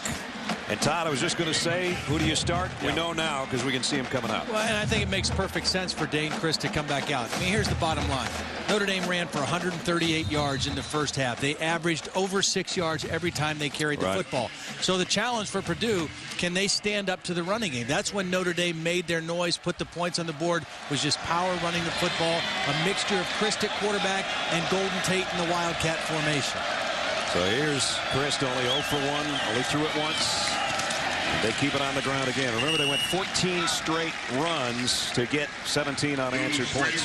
Pick up a 2. We pick up Aaron on the field. Aaron? Brad, I asked Purdue head coach Danny Hope about, what adjustments need to be made with Dane Christ out there and also the Wildcat. And he said simply nothing. We stick to our game plan. The biggest problem defensively is that we need to make some tackles, something he felt wasn't done in the first half. Guys, I have to tell you, when Dane Christ was out here just warming up, throwing to the receivers, one of his guys said, man, you got some zip to that ball tonight. So Chris feeling good here in the second half. He can definitely throw it. They'll keep it on the ground, though, because they're not stopping it.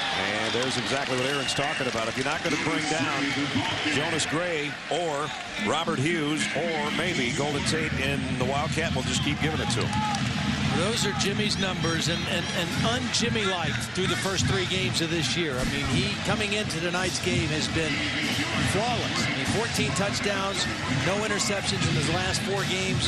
Coming into tonight, he threw the 1 interception late in the first half, but again, just not on his game because of the foot. And this is a really smart decision, I think, by Charlie Weiss to go with his style.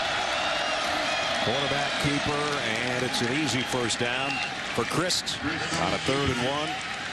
Got about 4. So this is what they did in the second quarter when they took it down the field, had long scoring drives, 62-yarder in 7 plays, about 4 minutes there, and a 73-yarder in 9 plays. The veteran offensive line. All right, you've got 4 seniors and a sophomore up there. Trevor Robinson, the right guard, is the only underclassman. And they're controlling the action right now for Notre Dame. The one thing I think we will see, though, is a play-action pass and Dane Christ trying to throw a deep one down the field in this drive. There's a quick toss out in the flat. Golden Tate. So there's the first completion for Dane Christ tonight.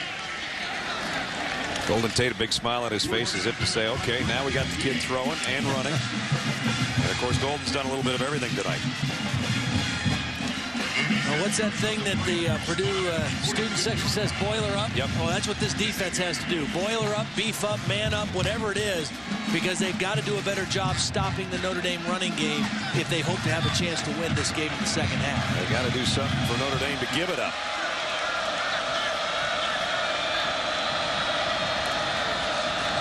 And again, it's Tate. He's got the first down. Boy, that's worked really well. We talked about Armando Allen had been running that, but Golden Tate is doing as good a job, if not better. The reason it's so difficult to stop and why so many teams are using this version of an offense, even in the NFL, is because it's an extra running threat, and you're able to get an extra blocker, and the defenses can't account for that one more guy. Just it's very difficult, and you got a guy as talented as a runner as Golden Tate. Makes it even more difficult. Chris now a wide receiver as Tate fakes it. Comes back to the left side. Ball's on the ground. To the 46-yard line. A penalty marker down on the far side. Golden Tate's a leading rusher in the ball game. Legal formation. Offense, number 18. 5-yard penalty. First down. That can happen at times when you don't have a regular quarterback in there and you're doing a lot of different things. The thing I like about Jimmy Clausen in all this, though, he's encouraging Dane Christ. He's patting the offensive lineman on the head. He's staying right involved. He's looking over Charlie's shoulders, see what the play call is. I mean, he is still the leader of this team, even though he's not on the field right now. That's Christ under center on a 1st and 15. Gray. And Jonas Gray's done a nice job tonight. Picks up 6 more back to the 50.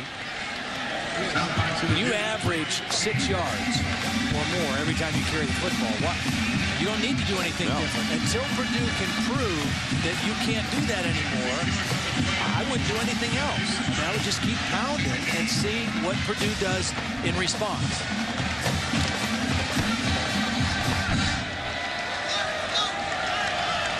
5 runs and 1 pass so far in this drive again. Very similar to what they did when they scored last time. Here's the toss to Gray.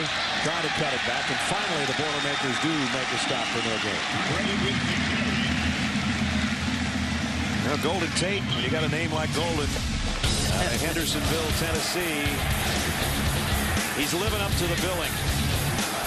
Tough catch on the sideline, and then playing tailback. Last year, when Michael Floyd had a knee injury and went out for a couple games, everybody expected Golden Tate's production to really go up, but it didn't. It actually went down a little bit, and he really made a decision this year that when this happened again with Michael Floyd, he wasn't going to have the same thing happen. He was going to pick up his game.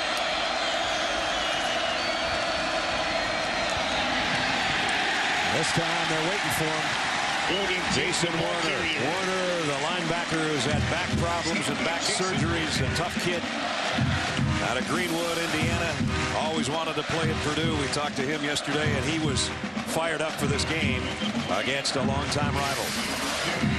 And they did boil her up, just like Todd said they would. Forcing a punt. Eric Boston, punt formation for Notre Dame. Eric Mouse to kick.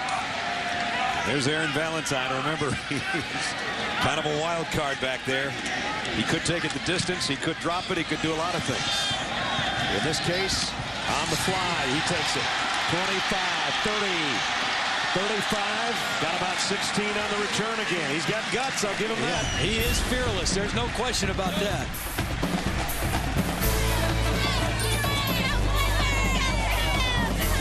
Today, Ross Age Stadium, backdrop for great tailgating. That frozen concoction that helps me hang on, Todd Blackledge. You had a couple of those babies, I know. And there's your condiments. There you go. In section 121. They know it's tailgating week, presented by Kingston Charcoal. First down after the punt return, just outside the 36-yard line. Joey Elliott rolls and throws and's got a man, and it's complete. And another first down to Keith Smith. We go to Reese Davis. Good one there in the Pac-10. Here it's Purdue starting their Big Ten season next week against their longtime rivals from South Bend. And Elliott goes down. First sack of the night. Darius Fleming has had a nice game at outside linebacker. And that's a play where I think Joey Elliott, again, he's not a young guy. He's a senior, but he stumbled on the way out. This is one that doesn't look too good. Throw the thing away, you know. I mean, because you get momentum on the completion, and then you take the sack, and now you're second and really long. Go ahead and throw it away. Sometimes the defense wins, and even though he's not young, he is a new starting quarterback for Purdue. Now faces second down at 16. Pumps once. Ooh, dangerous. The pump, nobody bid on that, except Robert Blanton didn't for sure and almost took that one the other way. And again, I think the Notre Dame defense is just dialed into the passing game of Purdue. They're just squatting and sitting on all the routes because everything has been short. Nothing has threatened or stretched the Notre Dame defense down the field. And so consequently, these corners and coverage guys are sitting on it. They started off perfect on third down conversions. They haven't had one since. This is a big one. 3rd and 16. Got to get it all the way down to the 38-yard line. Here comes a corner blitz. Elliott does throw out, incomplete, intended for Keith Carlos. Todd, you mentioned how Notre Dame's defense seems so dialed in all week long. Charlie Weis wanted them to work on building their confidence in themselves, so they wouldn't play hesitant out there. They would just go out here tonight and let it loose. Seems like that's what they're doing. Yeah, I think they're playing much better than they have earlier in the season. They're not blitzing maybe as much as they did the first 3 games. More timely blitzing, but doing a nice job right now. Summers, high punt. Golden Tate will take it at about the 17-yard line. When we come back, we've got another installment of Todd's Taste of the Town. Looks a little Italian to me. We'll check it when we come back.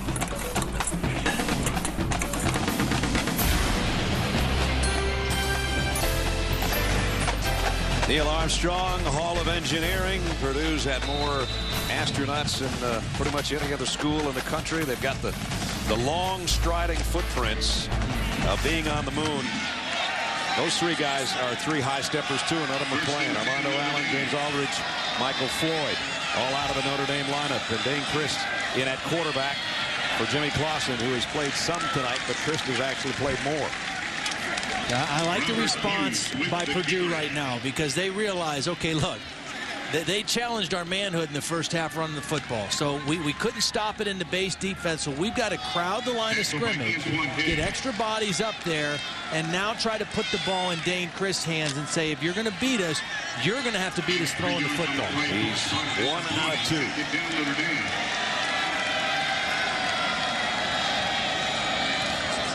And he will throw here. Maybe. Completes it to the 25, but it's short of the first down. Pickup of about 5. Got it to Robert Hughes out of the backfield. Let's check in with Aaron. And Brad, right now, this is what Purdue's defense was stressing over on the sidelines before they took the field. Get off the field on 3rd down. We're 2 of 7 on 3rd down. You got to get off. And that's what Don Landholm was telling us this week. That was the problem last week against Northern Illinois. Can they get off the field on 3rd down and 2 here? Berger's back in the backfield with Hughes. It'll be Hughes. And he's got the first down. Close to the 30-yard line. Hughes, a bigger guy, gives you a little different, a different look or a different weight, 235-pounder. You know that it's eating at Armando Allen that he wasn't able to go tonight. But if they win the game and they keep him on the sideline the whole time, that's going to set them up for 5 games. 5 of them that are considered home games, though they do play one in San Antonio.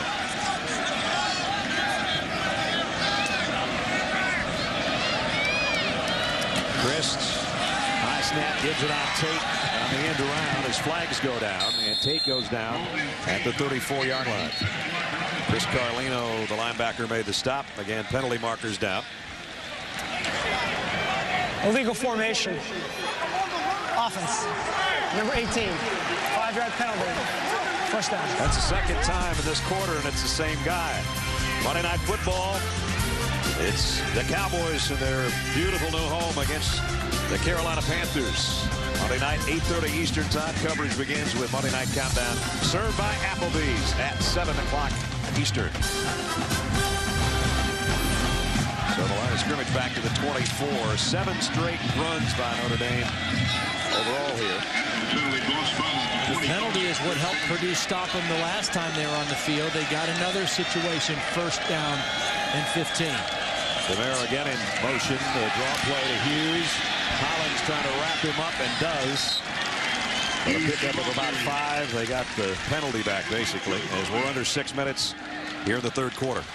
That penalty is huge because you gain 5 yards, which is a good run, but now it's 2nd and 10 instead of 2nd and 5. And so it's just it plays into the hands of the defense. In both possessions here, Notre Dame had one of those penalties that set them back. So Jimmy Clausen in the 1st quarter, a lot of rushing in the 2nd quarter. Here in the 3rd quarter, they're trying, but as Todd said, Purdue equal to the task here in the last couple of series. See if they put it up.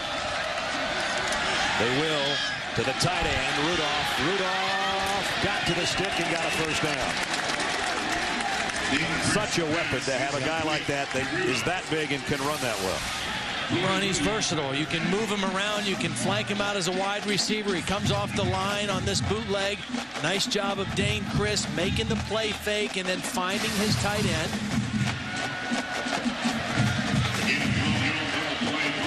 So first down here at the 41. 5 minutes in the 3rd quarter. Notre Dame leading Purdue by 10. Hughes again is a single setback. And he'll get the handoff.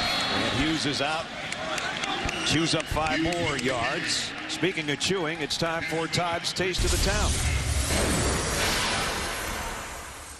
In 1951, Bruno Eaton, a baker by trade, emigrated to Indiana from Switzerland. He started out working in a couple restaurants in South Bend and Gary before moving to West Lafayette and opening his own place, Bruno's Pizza, and they've been going strong ever since. Now, Bruno has since passed away, but the family tradition lives on as the place is now run by his 2 sons, Orlando and Bruno, and his daughter, Tina. We'll check at what Todd ate after this play, an incomplete pass. I tell you what, I got to quit going with you. Here's what he had. Through the years, the menu has really expanded, but one signature item has remained. Bruno's famous pizza dough that's cut into pieces, deep fried, brushed with garlic butter, and then sprinkled with Parmesan cheese, and then served with either cheese or marinara sauce for dipping.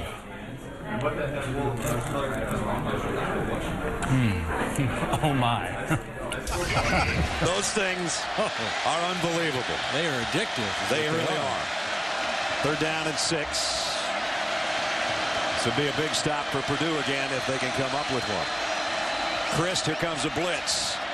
Notre Dame picks it up. He finds his tight end on the run. It's going to be a first down at Bobby Berger. That's the only thing that Todd didn't eat when he went out last night was a burger. Well, you know, and that's the thing that Danny Hope told Aaron at halftime. We got to do a better job of tackling. This should have been stopped. David Pender, number 9, right here. Make the tackle. You make him punt. You come up and just throw a shoulder at him and don't wrap up the legs. He breaks an arm tackle and makes another first down, and you're back on the field. You don't get off the field on 3rd down. And now you're in Purdue territory. They got 8 yards on 3rd down and 6. And they got a bunch more right here. Going to be another first down to Golden Tate. Golden Tate kind of sprinkled with gold and a little bit of Parmesan cheese. And he's bouncing around out there. Man. Those things were good, weren't they? They were unbelievable. The thing about it is that they were kind of a combination between garlic toast and donut holes. That's what exactly. And you just kind of popping them in there. And I like how you could, you had your own, so he could like double dip. You're not supposed to do that. Like Aaron and I were cutting ours because I didn't want to go marinara and cheese. All the way. That's probably not good, but anyway, those were good. Yeah. And the pizza was great. Yeah, it was. It was really a good play. And this time, Tate's going to be stretched out and knocked out of bounds. By the way, if you want to win a $100 gift certificate to Bruno's, log on to ESPN.com, search Taste of the Town, and tell us why you deserve to win. And thanks to Bruno and Big O and the whole group, Tina. I had a great time. I definitely got to quit going out with you to eat. You can go out. You just got to get on that treadmill. Treadmill would be the next day. Work. That's all. Sometimes treadmill can't overcome those things. Well, Notre Dame has had the ball almost the entire quarter. The 11th play of this drive's coming up. A 2nd down at the 34. Christ was on the run, and he threw it right at the end as Kerrigan was bringing him down. And the question was, did the ball get past the line of scrimmage? I mean, you can throw it away if you leave the pocket, but it also has to cross the line of scrimmage if you throw it away. That was awful close. It sure was. It was a busted play. Watch, Christ is going to go to fake. There's no one to fake. And now he's kind of out here on an island by himself. And does the ball cross the line of scrimmage? He's got a tight end right there as he throws it. Oh, it landed right on the line, it looked like, the way we looked at it at the 34-yard line. Well, here's another 3rd down situation for Purdue. This is when they'd love to have Jimmy Clausen in. They keep it on the ground. Robert Hughes, Albert Evans makes a stop really with no gain. And it's 4th down. It's a tough decision for Charlie Weiss. Probably a little bit too far for the field goal. Yep. You go for it. Maybe if Jimmy Clausen's in and you're throwing the football on 4th and 10. I don't know what you do with Dane Christ on 4th and 10. A little bit too far out of Tausch's range, according to his head coach. Yep. It's no man's land, really, at the 34-yard line. It'd be about a 52-yard field goal attempt. And what Charlie's doing right now is milking the clock. We saw the time of possession. Purdue's had the ball for a minute and change. Yeah. They can't get the ball. They can't get off the field. So Charlie's just using as much as he can. And now Notre Dame takes a timeout. Timeout. Notre Dame, 2:07 to go third quarter. They've got a 10-point lead, and they've got a 4th down and 10 decision to make when we come back. So Blair Walsh might have a crack at it for Georgia here. Notre Dame's got a 4th and 10. Golden Tate down at the bottom. Chris, 5 out of 8 so far throwing. He won't get a chance. Ryan Kerrigan with a sack. Big play by the Purdue defense. Well, they had to get a stop. I mean, they just had to. They weren't able to get off the field. Their offense hasn't had the ball at all in this third quarter.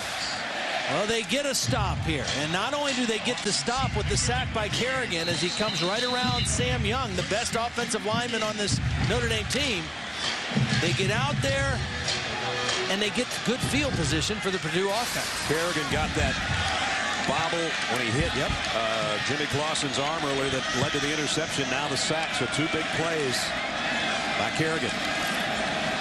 Here's a little slip screen to Smith. Keith Smith on his feet all the way down to the 31-yard line. Boy, that's nice. That's nice work by Keith Smith, because you know what he did? He didn't dance. He tried to juke. He went north and south. As soon as he caught that ball, he just turned north and just kept running. And nobody brought him down, and he just kept going. Take a look at him. Right up the field, 6'2", 226 pounds. That's a little dash at Joe Tiller right there. 7 catches for Smith for 104 yards. Now on the ground, Ralph Bolden, who's been unable really to snap one out. They had one longer run earlier in the ball game, but they've held him pretty much in check. And now 1:25 on the clock running. Bolden's got 48 yards on 10 carries. And there you see, as Todd mentioned earlier, Jimmy Clausen, you think he's still not into it? Oh, yeah. Ron Paulus is over there, too, so you got really 2 quarterback coaches, the current quarterback and one of the best ones Notre Dame's had. 2nd and 7. Nice play fake by Elliott. He walked right into a rush, though, and he had to rush the throw. Well, what a play by Kyle McCarthy, too. From his free safety position, he's got man responsibilities on the tight end with the blitz, and he just makes a sure tackle. We've seen Purdue miss some tackles in the open field. Kyle McCarthy doesn't miss many tackles for Notre Dame. That's for sure. Last year, he became the first defensive back in Notre Dame history to record over 100 tackles, had 110 tackles. He was a very good high school quarterback, Youngstown Cardinal Mooney, and led his team to the state finals. Guy that's had a heck of a game at linebacker for Notre Dame, Darius Fleming, is the injured Irish player.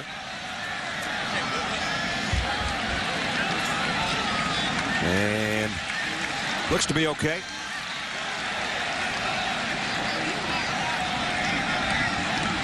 So now a big 3rd down for Purdue here in the final minute of the 3rd quarter. They have missed their last 7 third downs. That's not good. That's after starting 3 for 3 at the beginning of the ball game, which was basically their opening drive that was 80 yards for their lead of 7-0, but it's 17 unanswered by Notre Dame since then.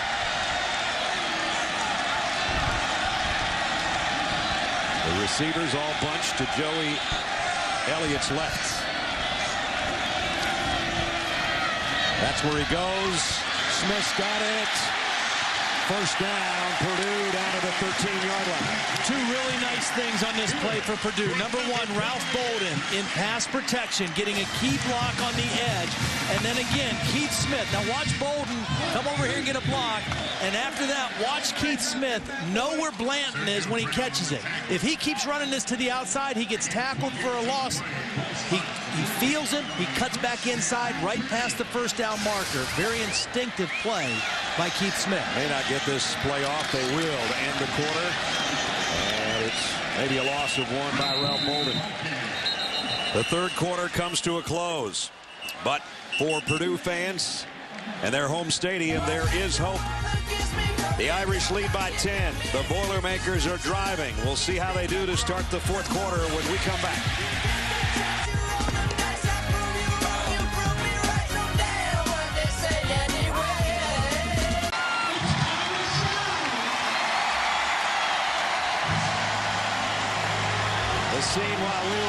Joe Tiller telling the Ross-Ade Stadium crowd it's time to shout, and they responded pretty well. His wife waving the Purdue flag. So now all the excitement and the dancing and shouting and jumping around becomes the fourth quarter, with Todd Blackledge and Aaron Andrews, Brad Nessler in West Lafayette, where Purdue's got something working here. They only have 9 plays of offense in the third quarter. As we start the fourth, they're only trailing by 10. Elliott wants to throw back the other way and does. In and out of the hands of Kyle Adams. Well-designed play, but Adams lost his footing, and again the pass was a little bit off. Well, and Gary Gray was right there. An extra defensive back in the game for Notre Dame at that point, and was right there. Was not fooled by the quarterback going away. Stayed at home and picked up the tight end nicely. You've got to keep an eye on where Keith Smith is, and at this point he's down to the left of Joey Elliott. He's been the big play receiver. He's in motion. Third down and 11. Elliott fires far side. Smith out of bounds at the 1. Well, what a throw by Joey Elliott. When you roll out, you eliminate half the field. You can only go one place, and he puts it right on the outside away from the defender. And Smith shows you his strength after the catch. Watch his throw right on the outside. And a beautiful job working the sideline by Keith Smith. Purdue is 1 yard away from a touchdown. There's the numbers on Keith Smith. It's under further review. So they're going to take a look at this one.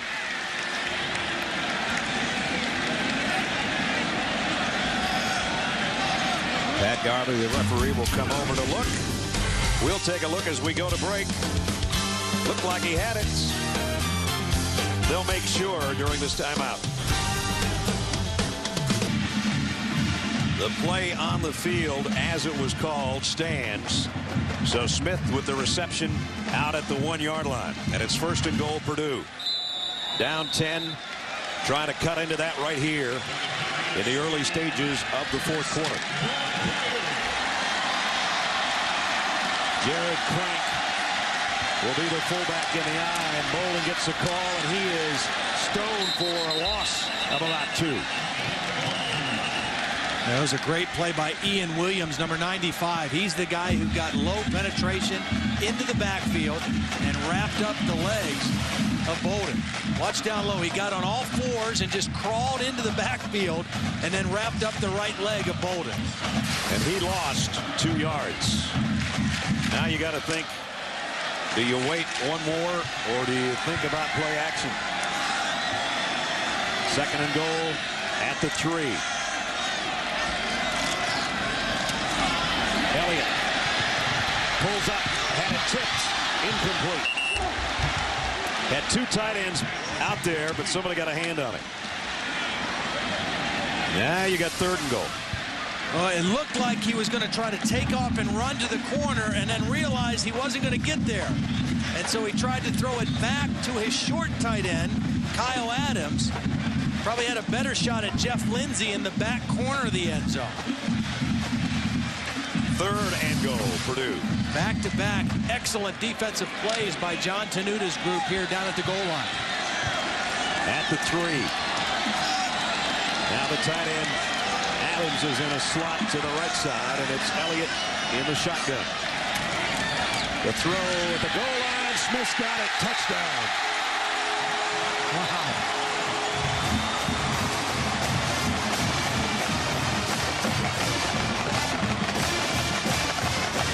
What a night for Keith Smith, regardless of the outcome of this game.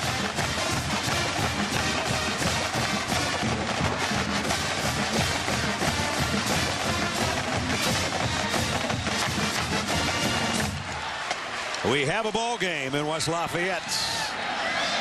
Carson Wiggs in for the point after. Snap is bobbled. He just barely had enough time to get it inside the right upright. Purdue scores here in the fourth. Elliott to Smith, as it's been all night. Notre Dame 17, Purdue 14.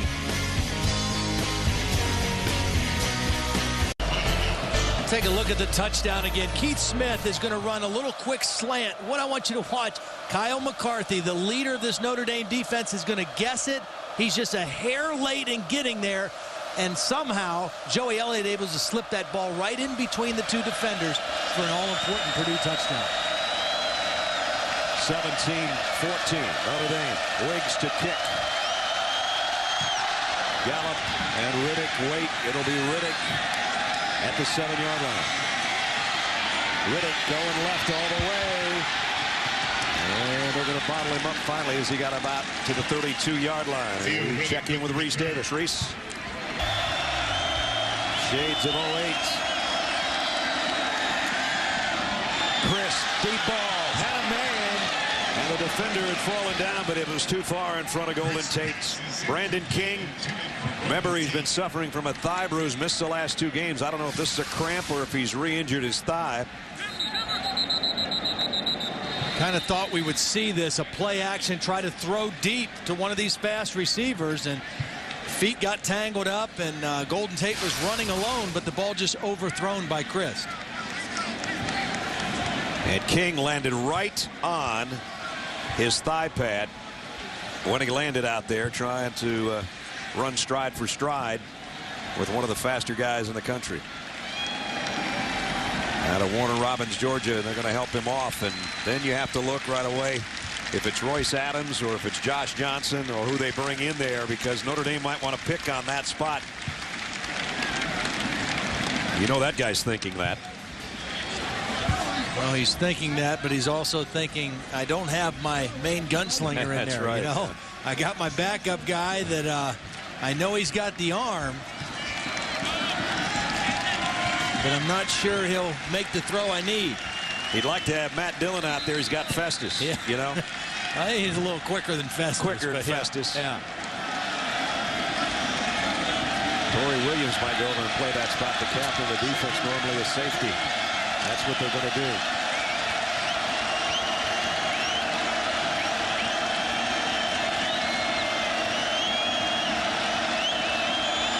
Second down and 10. Golden Tate inside sweep. Purdue's waiting this time. Keon Brown and company are there.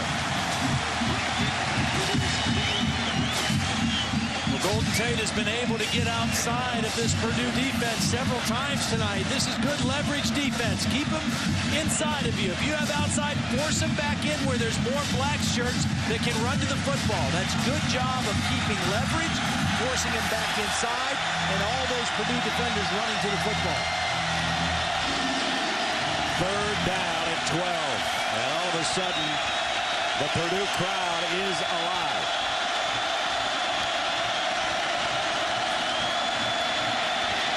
Chris got leveled by Gerald Gooden as he let go of the ball. Tried to set up a screen, but the pressure was so quick from Gooden that Christ was not able to get anything on the throw. Watch how quick the pressure is from the top of the screen. Right as Chris turns to throw the screen, he's got a man right in his face, and he throws a bad pass. And the whole feel of this second half has taken an about face, because Purdue's going to get the ball back with 12 and a half to go, and they're only down a field goal. Nice punt. Valentine takes it and got peppered as he caught the ball, and flags all over the place. Harrison Smith. Yep. Well, Notre Dame should have learned this already in the game. This guy doesn't call fair catches. I mean, he's going to try to return everything. So you've got to have discipline running down the field when this guy's under a punt, because he is going to try to catch it and run.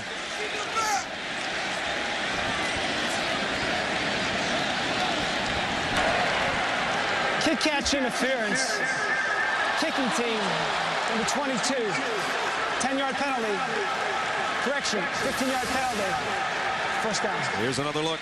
Well, I take it back. He did call fair catch. Whoa. But Harrison Smith way too close to him and hit him before the ball even got there. You got to let him have enough room to catch the football. So a huge penalty. Now great field position for Purdue and all the time in the world for both teams. 12.5 to play. Notre Dame leading by 3. Smith, the starting safety out of Knoxville, Tennessee. There's the penalty situation. That was a big one.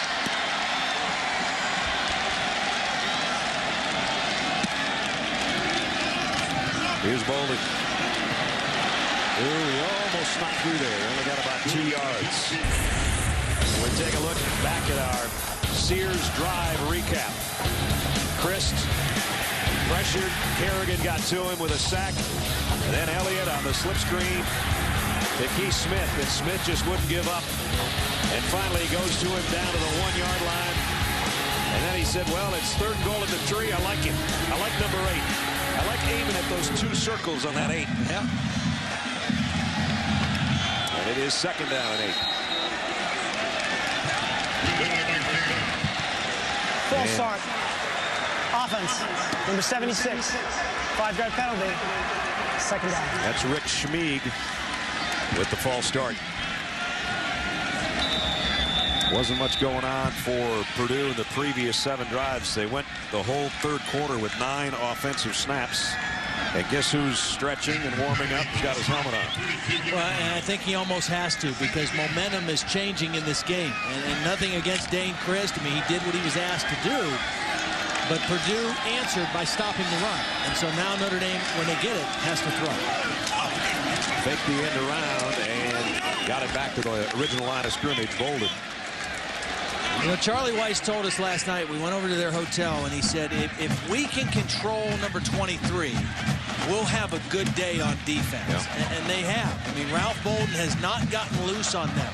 I think Purdue might need to counter by trying to throw the ball to him. I mean, they tried once, but get him out in space where he can catch it and run in space a little bit.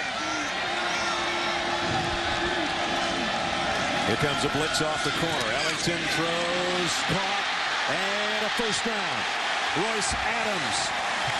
And he did a lot of that on his own after first contact. They got 11 on 3rd and 10. Well, it's a quick screen. They let the pressure come in. 1 missed tackle, 2 missed tackles, 3 missed tackles, and a 1st down for Purdue.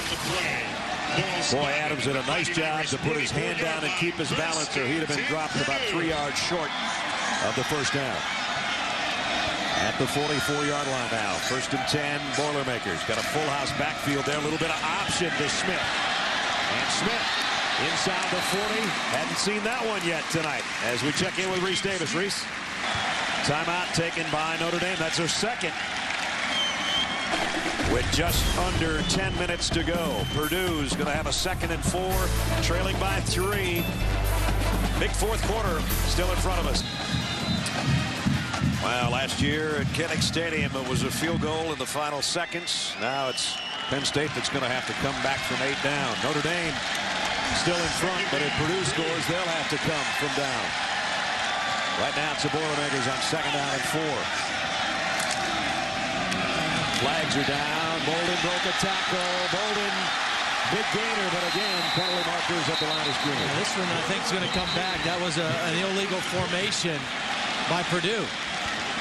The receiver that went in motion started on the line of scrimmage and then backed up and went in motion. Illegal formation. Offense. Number 10. 5-yard penalty. Illegal motion on the line of scrimmage. Correction. Illegal motion. Offense. Number 10. 5-yard penalty. Still 2nd down. There he is, Royce Adams. He started on the line of scrimmage instead of off and then went in motion. Can't do that. It's about the 4th one of those we've seen tonight. Those type of plays anyway. A couple against Notre Dame, a couple against Purdue. 10 penalties on Purdue. That one had to be on number 10. 2nd and 9. And we're 9.5 minutes remaining in the ball game.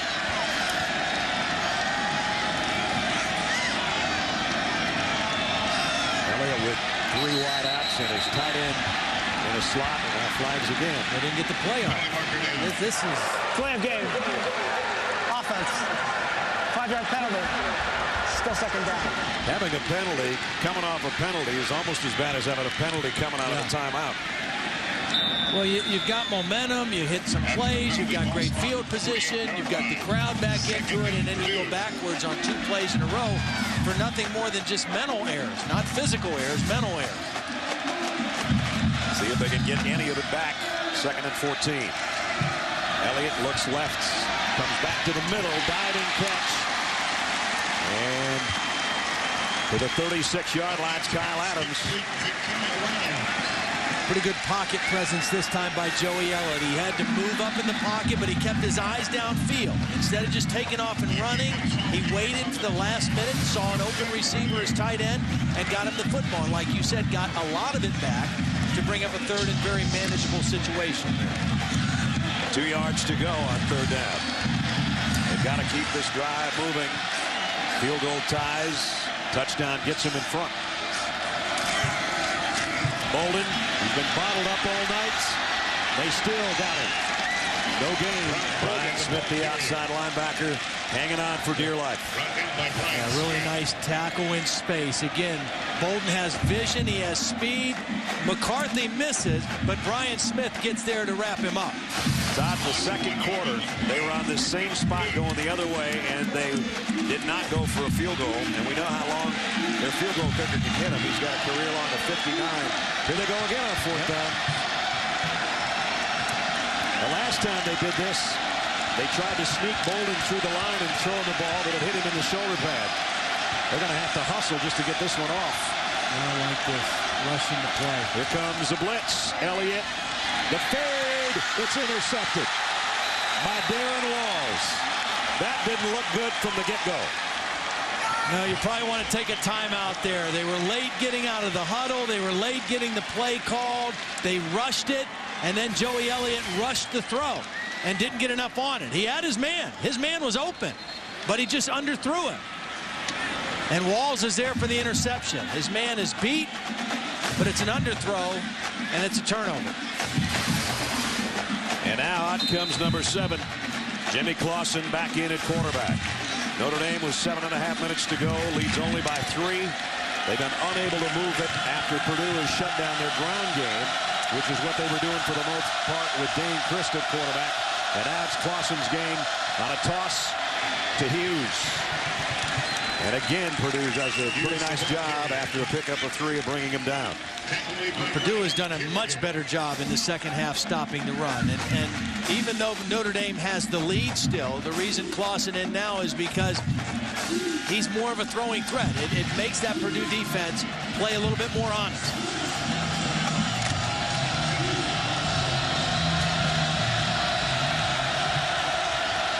Second down and 7. Empty backfield.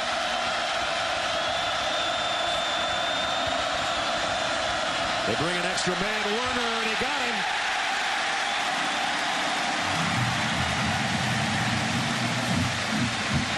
Jason Werner, the outside linebacker.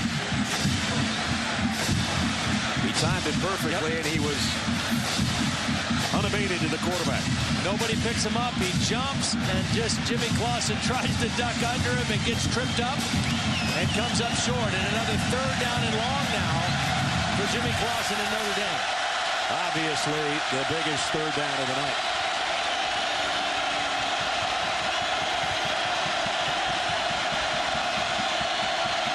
This time, Purdue only rushes 3. Screen pass, flags down. Hughes is run out of bounds, but flags all over the Notre Dame backfield. It's holding on Notre Dame. I think Purdue will decline this and go ahead and force Notre Dame to punt. They're well short of the 1st down.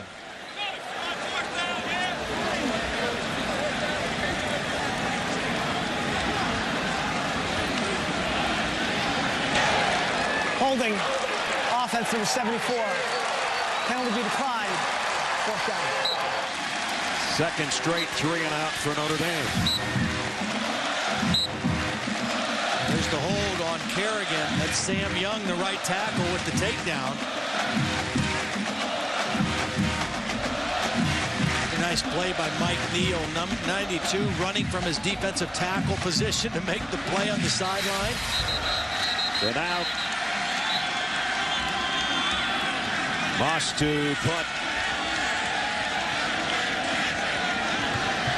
And what I love about this, Todd, is number 17's on the other end. We're not sure what he'll do, but he'll do something. And by that I mean Aaron Valentine. There he is. Well, I'll guarantee you, if he gets a chance, he's going to try to do something. This is a dandy of a punt. He's going to call for a catch this time. So he played it safe. With 47-yard kick, no return, but plenty of time left for Purdue. Almost 6 minutes. Whether you're living in the Chicagoland area or if your heart never left the city, log on to ESPNChicago.com. Local coverage of the Bears, the Bulls, Cubs, Sox, the Blackhawks, plus all the area college football, including Northwestern Illinois and this Fighting Irish Notre Dame team. ESPN Chicago, ESPN Boston, and coming soon. ESPN.com for Dallas, New York, and L.A.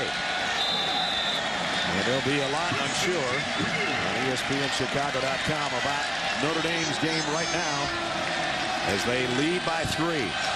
But it's a precarious 3-point lead. Here's a swing pass.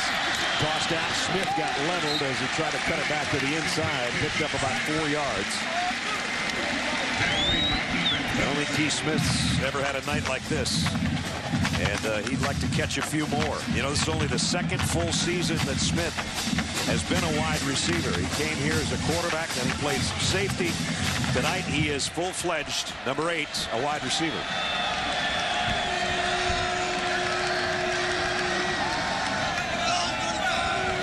Elliott now is going to push Bolden on the other side of him. Change in protection a little bit. And he'll run the counter for Bolden, left side. Bolden to midfield. A nice recognition by Joey Elliott. They had a run play called. He changed it at the line of scrimmage and ran the other way. Moved his back over, changed the play, and had a nice run for Bolden. 5 minutes left at the 50. Down 3 for Purdue with a first down. Here comes the blitz. Elliott throws the screen again. It's complete again. Carlos to the 20.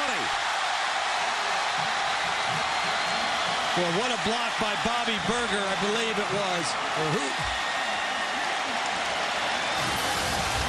Watch outside here. Whoever this guy, great block coming out here. Legal block in the back. Offense number 17. 10 yards from the spot of the foul. First down. Boy, Kyle Adams got a great block. The penalty was on Aaron Valentine for the illegal block in the back, but a tremendous block by Kyle Adams to spring it loose. Well, they gain 20. It's a spot foul. It comes back. It's still first down at the 40. That play by Carlos, Gary Nord, the offensive coordinator, was talking about the junior college transfer to us, and he said it's kind of like a wind-up toy. He runs fast, he catches well, he just has no idea what the coverage is he's looking at. That one, he was just heading in the right direction. Doesn't need to know coverage on that. Catch and run. 2 tight ends here on first down. And this time, Notre Dame, after only about a yard pickup, Kyle McCarthy makes another tackle from his safety spot. And now we're down to 4:15 and the clock running. Remember, Notre Dame used 2 of its timeouts earlier. Purdue still with 3. And I think if you're Danny Hope and Purdue at this point now, you've passed on the field goal attempt twice. I don't think you pass again. I think you get down in there.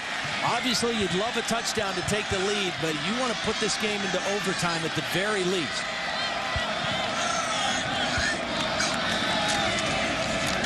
Elliott pumps one way, got a man wide open. Jason Taylor, touchdown.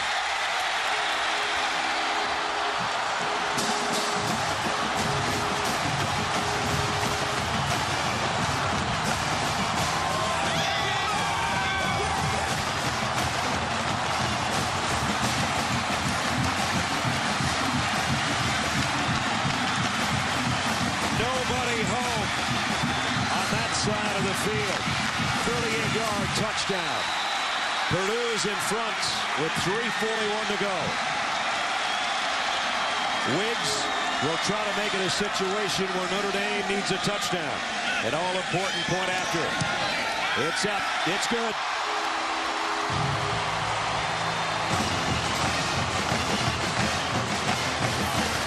Kyle McCarthy does not get fooled very often, but the play action, Jason's going to come right out of here, and Kyle McCarthy's just going to watch the quarterback and go with the fake and does not pay any attention to Jason Taylor coming out of the backfield. You just don't see that very often out of the safety from Notre Dame, but he was completely fooled on the play, and nobody accounted for the tailback after the play fake. Great call by Gary North. And a cruise to the end zone by Taylor. 69 yards in 5 plays. 14 unanswered fourth quarter points for the Boilermakers.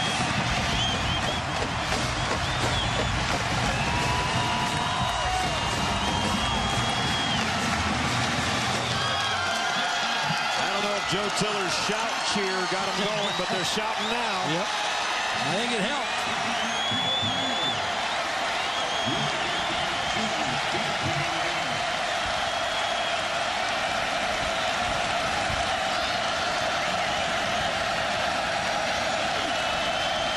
One timeout left for Notre Dame. The kick to the 11 to Riddick. He's dangerous, but they do a nice job to bring him down as he crossed the 25. And now the ball game rests in the hands of the Notre Dame offense and Jimmy Clausen. There's your 14 unanswered points in the fourth quarter by Purdue. Plenty of time for Jimmy Clausen. The problem is, he stood on the sidelines for a long time in this game, and that couldn't do anything to help his toe or his right foot. I mean, he's got to kind of block that all out right now and make some tough throws.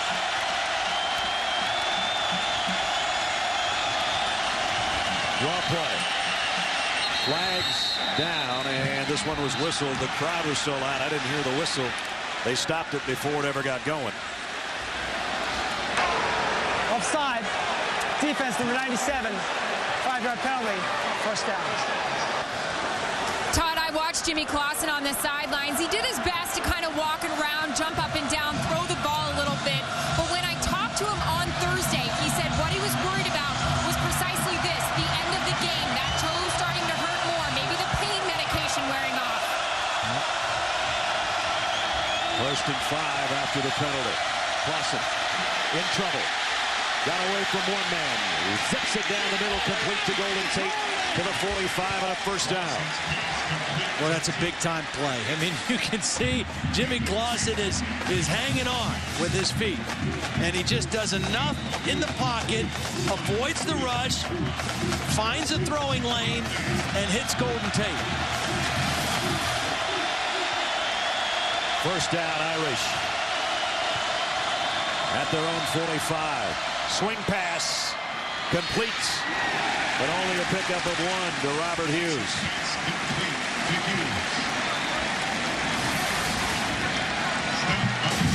Again, wants to get rid of it quick. It's not there. Has to double clutch and still makes the accurate throw. If he had thrown that the first time, Gerald Gooden would have slapped it back in his face.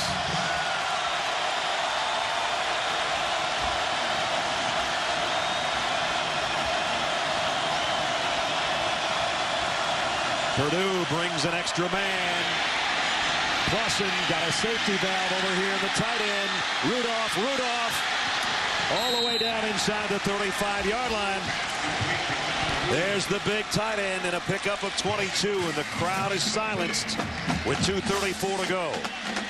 Purdue is trying to just keep everything in front of them right now. They don't want to give up an easy one, get beat deep, and they tried to play a little deeper coverage. And Jimmy Clausen did the right thing. He waited for an outlet receiver to pop open, and it just happened to be Kyle Rudolph. Remember, Notre Dame needs a touchdown. Trailing by 4. Same kind of coverage, quarters coverage, right across the top, 4 across. Hughes bounces off one tackler, doesn't get through the second one. Dwight McLean, the senior safety, made the stop. And we're under 2 minutes. Notre Dame, 1 timeout left. Second down and 6.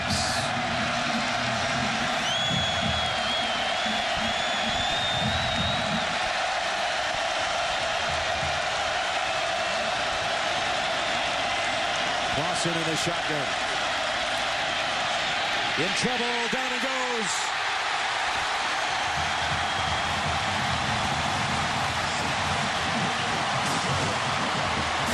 Gerald Gooden, who almost got to him when he tried to pass out on the left flat, is the guy that gets him here. Jimmy Clausen can't feel him. He doesn't see him, and he can't feel him until it's too late. And he does a good job of not losing the football when he was hit from behind. Final timeout taken by Notre Dame. They may only have 2 plays left in the football game. They trail by 4 with 1:16 to go. Reese, we're inside 2 minutes here. 1:20 left. Purdue 21. Notre Dame 17. Charlie Weiss and the Irish. Danny Hope and the Boilermakers. 3rd down and 14. For Jimmy Clausen on a bad wheel in the shotgun. Fires near side, got his man out of bounds. It's a 1st down at the 21-yard line. I mentioned how Purdue trying to keep everything in front, playing kind of a soft coverage. It was a 4-man rush, and that was a lot of room on the sideline. You see the bail technique by Pender. He's dropping deep. He doesn't want to get beat behind him. And Robbie Paris, a nice catch on the sideline for a 1st down. Robbie Paris, first catch. How big was that? The Irish at the Boilermaker 21. They're out of timeouts.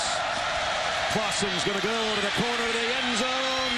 Tate, incomplete. Nice coverage by David Pender, who has an interception tonight. And he gets up hobbling a little bit. Broken up by Purdue's David Pender. Now again, Notre Dame has made a living on this so far early this season, throwing the ball deep and letting those receivers go up and make a play. And Pender in perfect position, timed the jump, saw the football, and played it the way you want.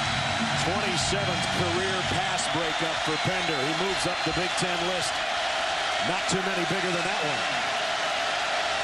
2nd and 10. Clausen going back that way again. Complete at the 10 to Tate. 1st and goal, Notre Dame. Clock will stop while they reset the chains. Now they can either spike the ball to stop it if they want to get in the huddle, or just line up and get ready to call a play. 1st and goal at the 4. They came with a corner blitz from the bottom, and it took too long. It didn't have any effect on Jimmy Clausen, and he threw out the other side for an easy completion. Hughes will be in the backfield with Clausen. Golden Tate to the left. Camara to the right. Clausen to the end zone. Overshot his man in the back corner. And it was Robbie Paris who made the 12-yard catch earlier, looking for a flag and doesn't get one.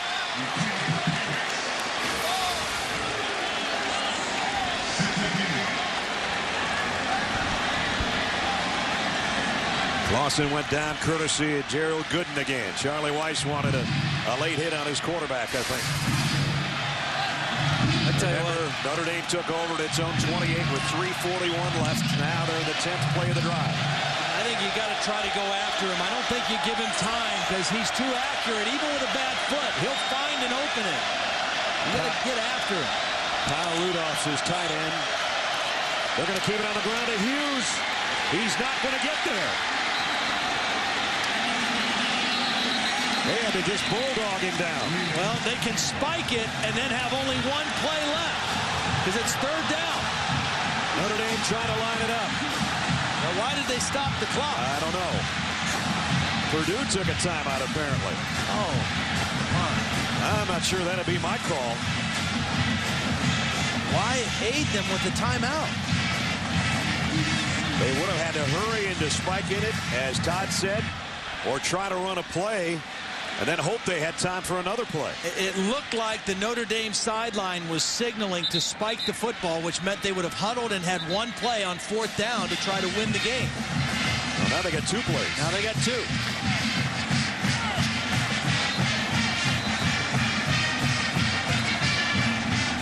Well, that might come back to haunt Purdue, that's for sure.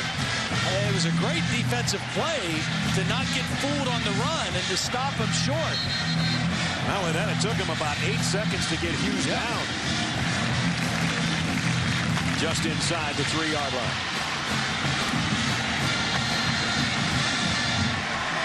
The only thing I can think of is if Don Longholm wanted to change the personnel because he had more of a nickel defense in previously. 3rd and goal, Notre Dame. They're out of timeouts. 36 seconds to play. They need a touchdown. Jimmy Clausen buys himself some time. Clausen lobs it. Incomplete. Now it is down to 1 play.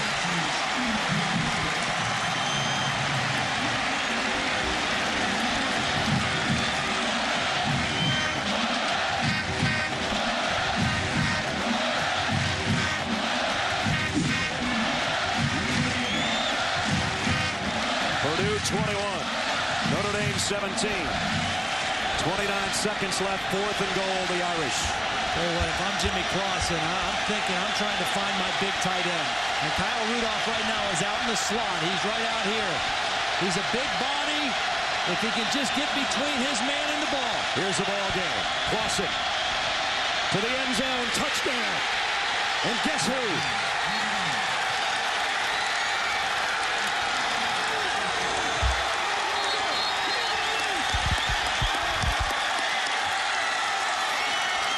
Kyle Rudolph with a touchdown catch. A stunned Purdue crowd.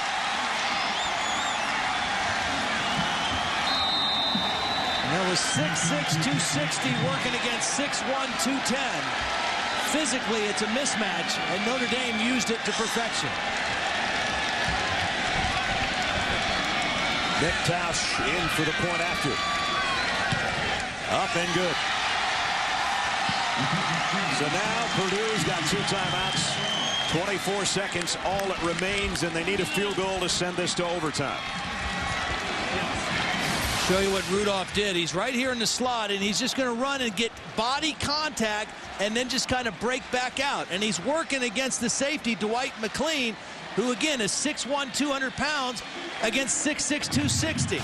And Jimmy Clausen does a nice job of throwing it to his outside arm, but you initiate the contact if you're Rudolph, get separation, and then the ball is there. Boy, some guts out of number 7, too, to come back in this game. How about that? He was 6 out of 9 on that drive. And there's the reaction of his head coach. And the reaction on the other side, almost disbelief, I think, after the euphoria of taking the lead in this game with about 3:45 to go. Well, and you got to go back to the timeout. It allowed Notre Dame to calm themselves, get their idea of what plays they wanted, and they got 2 plays instead of 1. They would have had to spike it and get 1 play. They got 2. Let's see if Purdue can get a good kickoff return. They still have 2 timeouts to work with. They've got a big leg kicker. But this is a nice kick by Notre Dame. A yard deep, Royce Adams will bring it out. Adams only to the 20 with 20 left. 20 seconds remaining in regulation. And now it's Joey Elliott. This isn't a situation that he was expecting to be in. He took his team down, got the touchdown pass on a great play where the McCarthy, the safety bit. Now what do you do? Well, you got 20 seconds. You know, I mean, you got to try to do something. I mean, that's the one thing when you're a new quarterback. One of the first things you have to get used to is keeping focus and concentrating for a full 60 minutes. This is a 60-minute game tonight. Here comes John Toledo with the blitz. Elliott's in trouble, and down he goes. And the blitz paid off. A loss of 12. A heralded recruit Manti Te'o in there for the sack. Couldn't have come at a better time for Notre Dame. They brought pressure. They have not brought as many blitzes tonight as they had in the first 3 games, but they have been very timely when they have decided to bring pressure. Now it's going to take a Purdue miracle because they're all the way back, buried at their own 8.5-yard line. And they need to get it all the way down to about the 37 of Notre Dame to try to give their kicker a shot. And they've only got 15 seconds to do it in.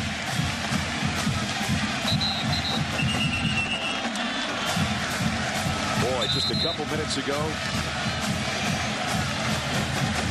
this place was rocking, and now you can hear a pin drop.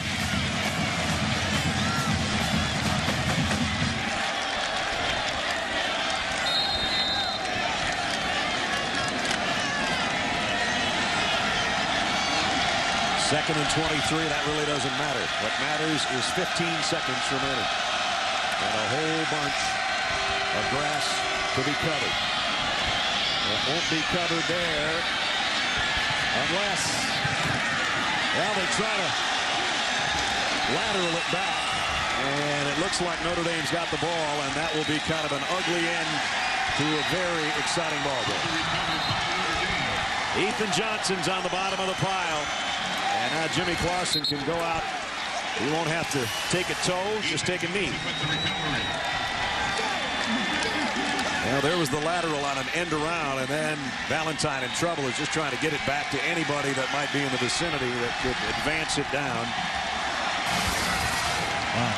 And Notre Dame is going to win one on the road.